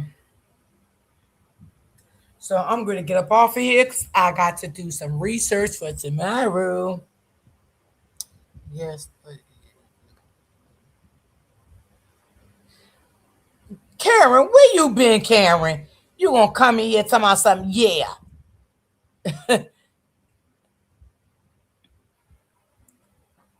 Yeah, some people say it was to the police department, and some people say it was straight to her phone. That's what some people say. And what she got to do with it? Oh, that lady is sneaky. Yes, Kim, we gotta keep praying. We definitely gotta keep praying. Mm-mm-mm. This is crazy. This is so crazy. So we'll see what we got for tomorrow, y'all. Let me see. Okay, Miss Buttercup, you have a good day, baby. And thank you for coming through. Appreciate you. Enjoy the rest of your day. You do the same, baby. Oh, my channel not monetized this for memberships. Yeah. Yeah. So that's why I always have my coffee link and say people can donate to my channel through the coffee link there, because I don't do memberships or none of that. Yeah, I don't do none of that stuff. Yeah. But my channel, you can just donate through the link. That's how mine is. You too, Kimberly. You do the same. And I'm gonna see what I can find for tomorrow. See what I can. But Facebook, they be popping over there, girl. Oh Lord, they be going off over there. They damn sure do. Yes, she wants to hear the information comes in before anyone else. Yes, Miss Parker. Yes. Yes. That content creator said that on his live. He said that. And like he said too, why is they even allowing her to do that if that's what's going on? Yes. You was absolutely right. I agree. Man, it's listen, y'all. It's just so much, y'all. It's so much to keep up with. Like, I don't even know which way to go no more with it. I be like, damn, wait a minute, let me do this, let me play this, let me play that. And I can't play a lot in one day because it puts me behind time sometimes. And I always try to get off on my schedule, but it'd be just so much. And I don't want to be up in for no 4 and 5 hours. I can't do that. Content creators that get paid, they can do that. They're getting paid. I'm not getting paid, to sit up and do all that. I'm not doing no 4 and 5 recordings a day. Nah, that's a lot. I don't feel like all that. Yeah. But I definitely do believe that, Miss Parker. I definitely do believe that that's what's going on. And the guy, he's a content creator. He said that. He said it on his live. But damn, I don't understand how would they do that though. And that's her son. That's kind of weird to me. I don't trust none of them, y'all. I ain't gonna lie to y'all. I don't trust none of them. I don't trust. I've never even been to Mississippi in my life, y'all. But the way, and you know what? I always heard about Mississippi, but I never really got deep into it until now, until this case came out. But I always heard there was races and shit was going on down there, and I always knew people didn't get fouled, fair chances when it comes to the justice system. But I ain't know it was this deep. This shit is crazy. This is crazy. Yeah, I don't know who the worst is. The town that Carmelo had his case in or Mississippi. I don't know which one the worst. Lord have mercy.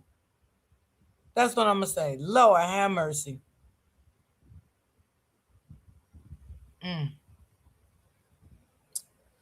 Well, I'll see you good people tomorrow. Y'all have a good day. Y'all be blessed. And y'all stay prayed up and just pray for this fam. Oh, she said both. Okay. Okay. I can agree. I agree.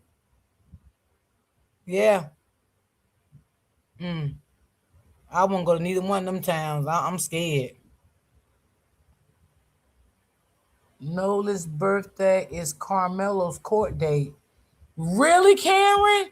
Wait, when is court date? August the what? Well, what date was it? Because I did see a couple of content creators did post over the weekend.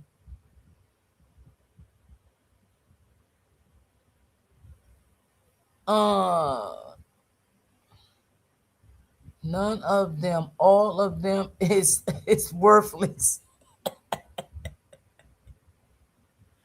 Nah, I ain't going to them towns, baby. I'm good. I'm good on that. Okay, so he go to court August the 19th. Okay. All right. So we'll see what happened with that. And maybe I'll do something on that to see what's going on with, these cases be a lot to take over. Thank you, Miss Parker. Thank you so much, sweetie. Thank you. Appreciate that. Thank you. And I appreciate you too for coming in. Okay, y'all. Have a good day. I will see you guys tomorrow. Same time, same place. Y'all stay blessed. Y'all stay prayed up. I appreciate every last one of you guys. If you didn't hit the like button as you came in, hit the like button as you come out, as you leave out. And I will definitely see you guys tomorrow. Peace and love.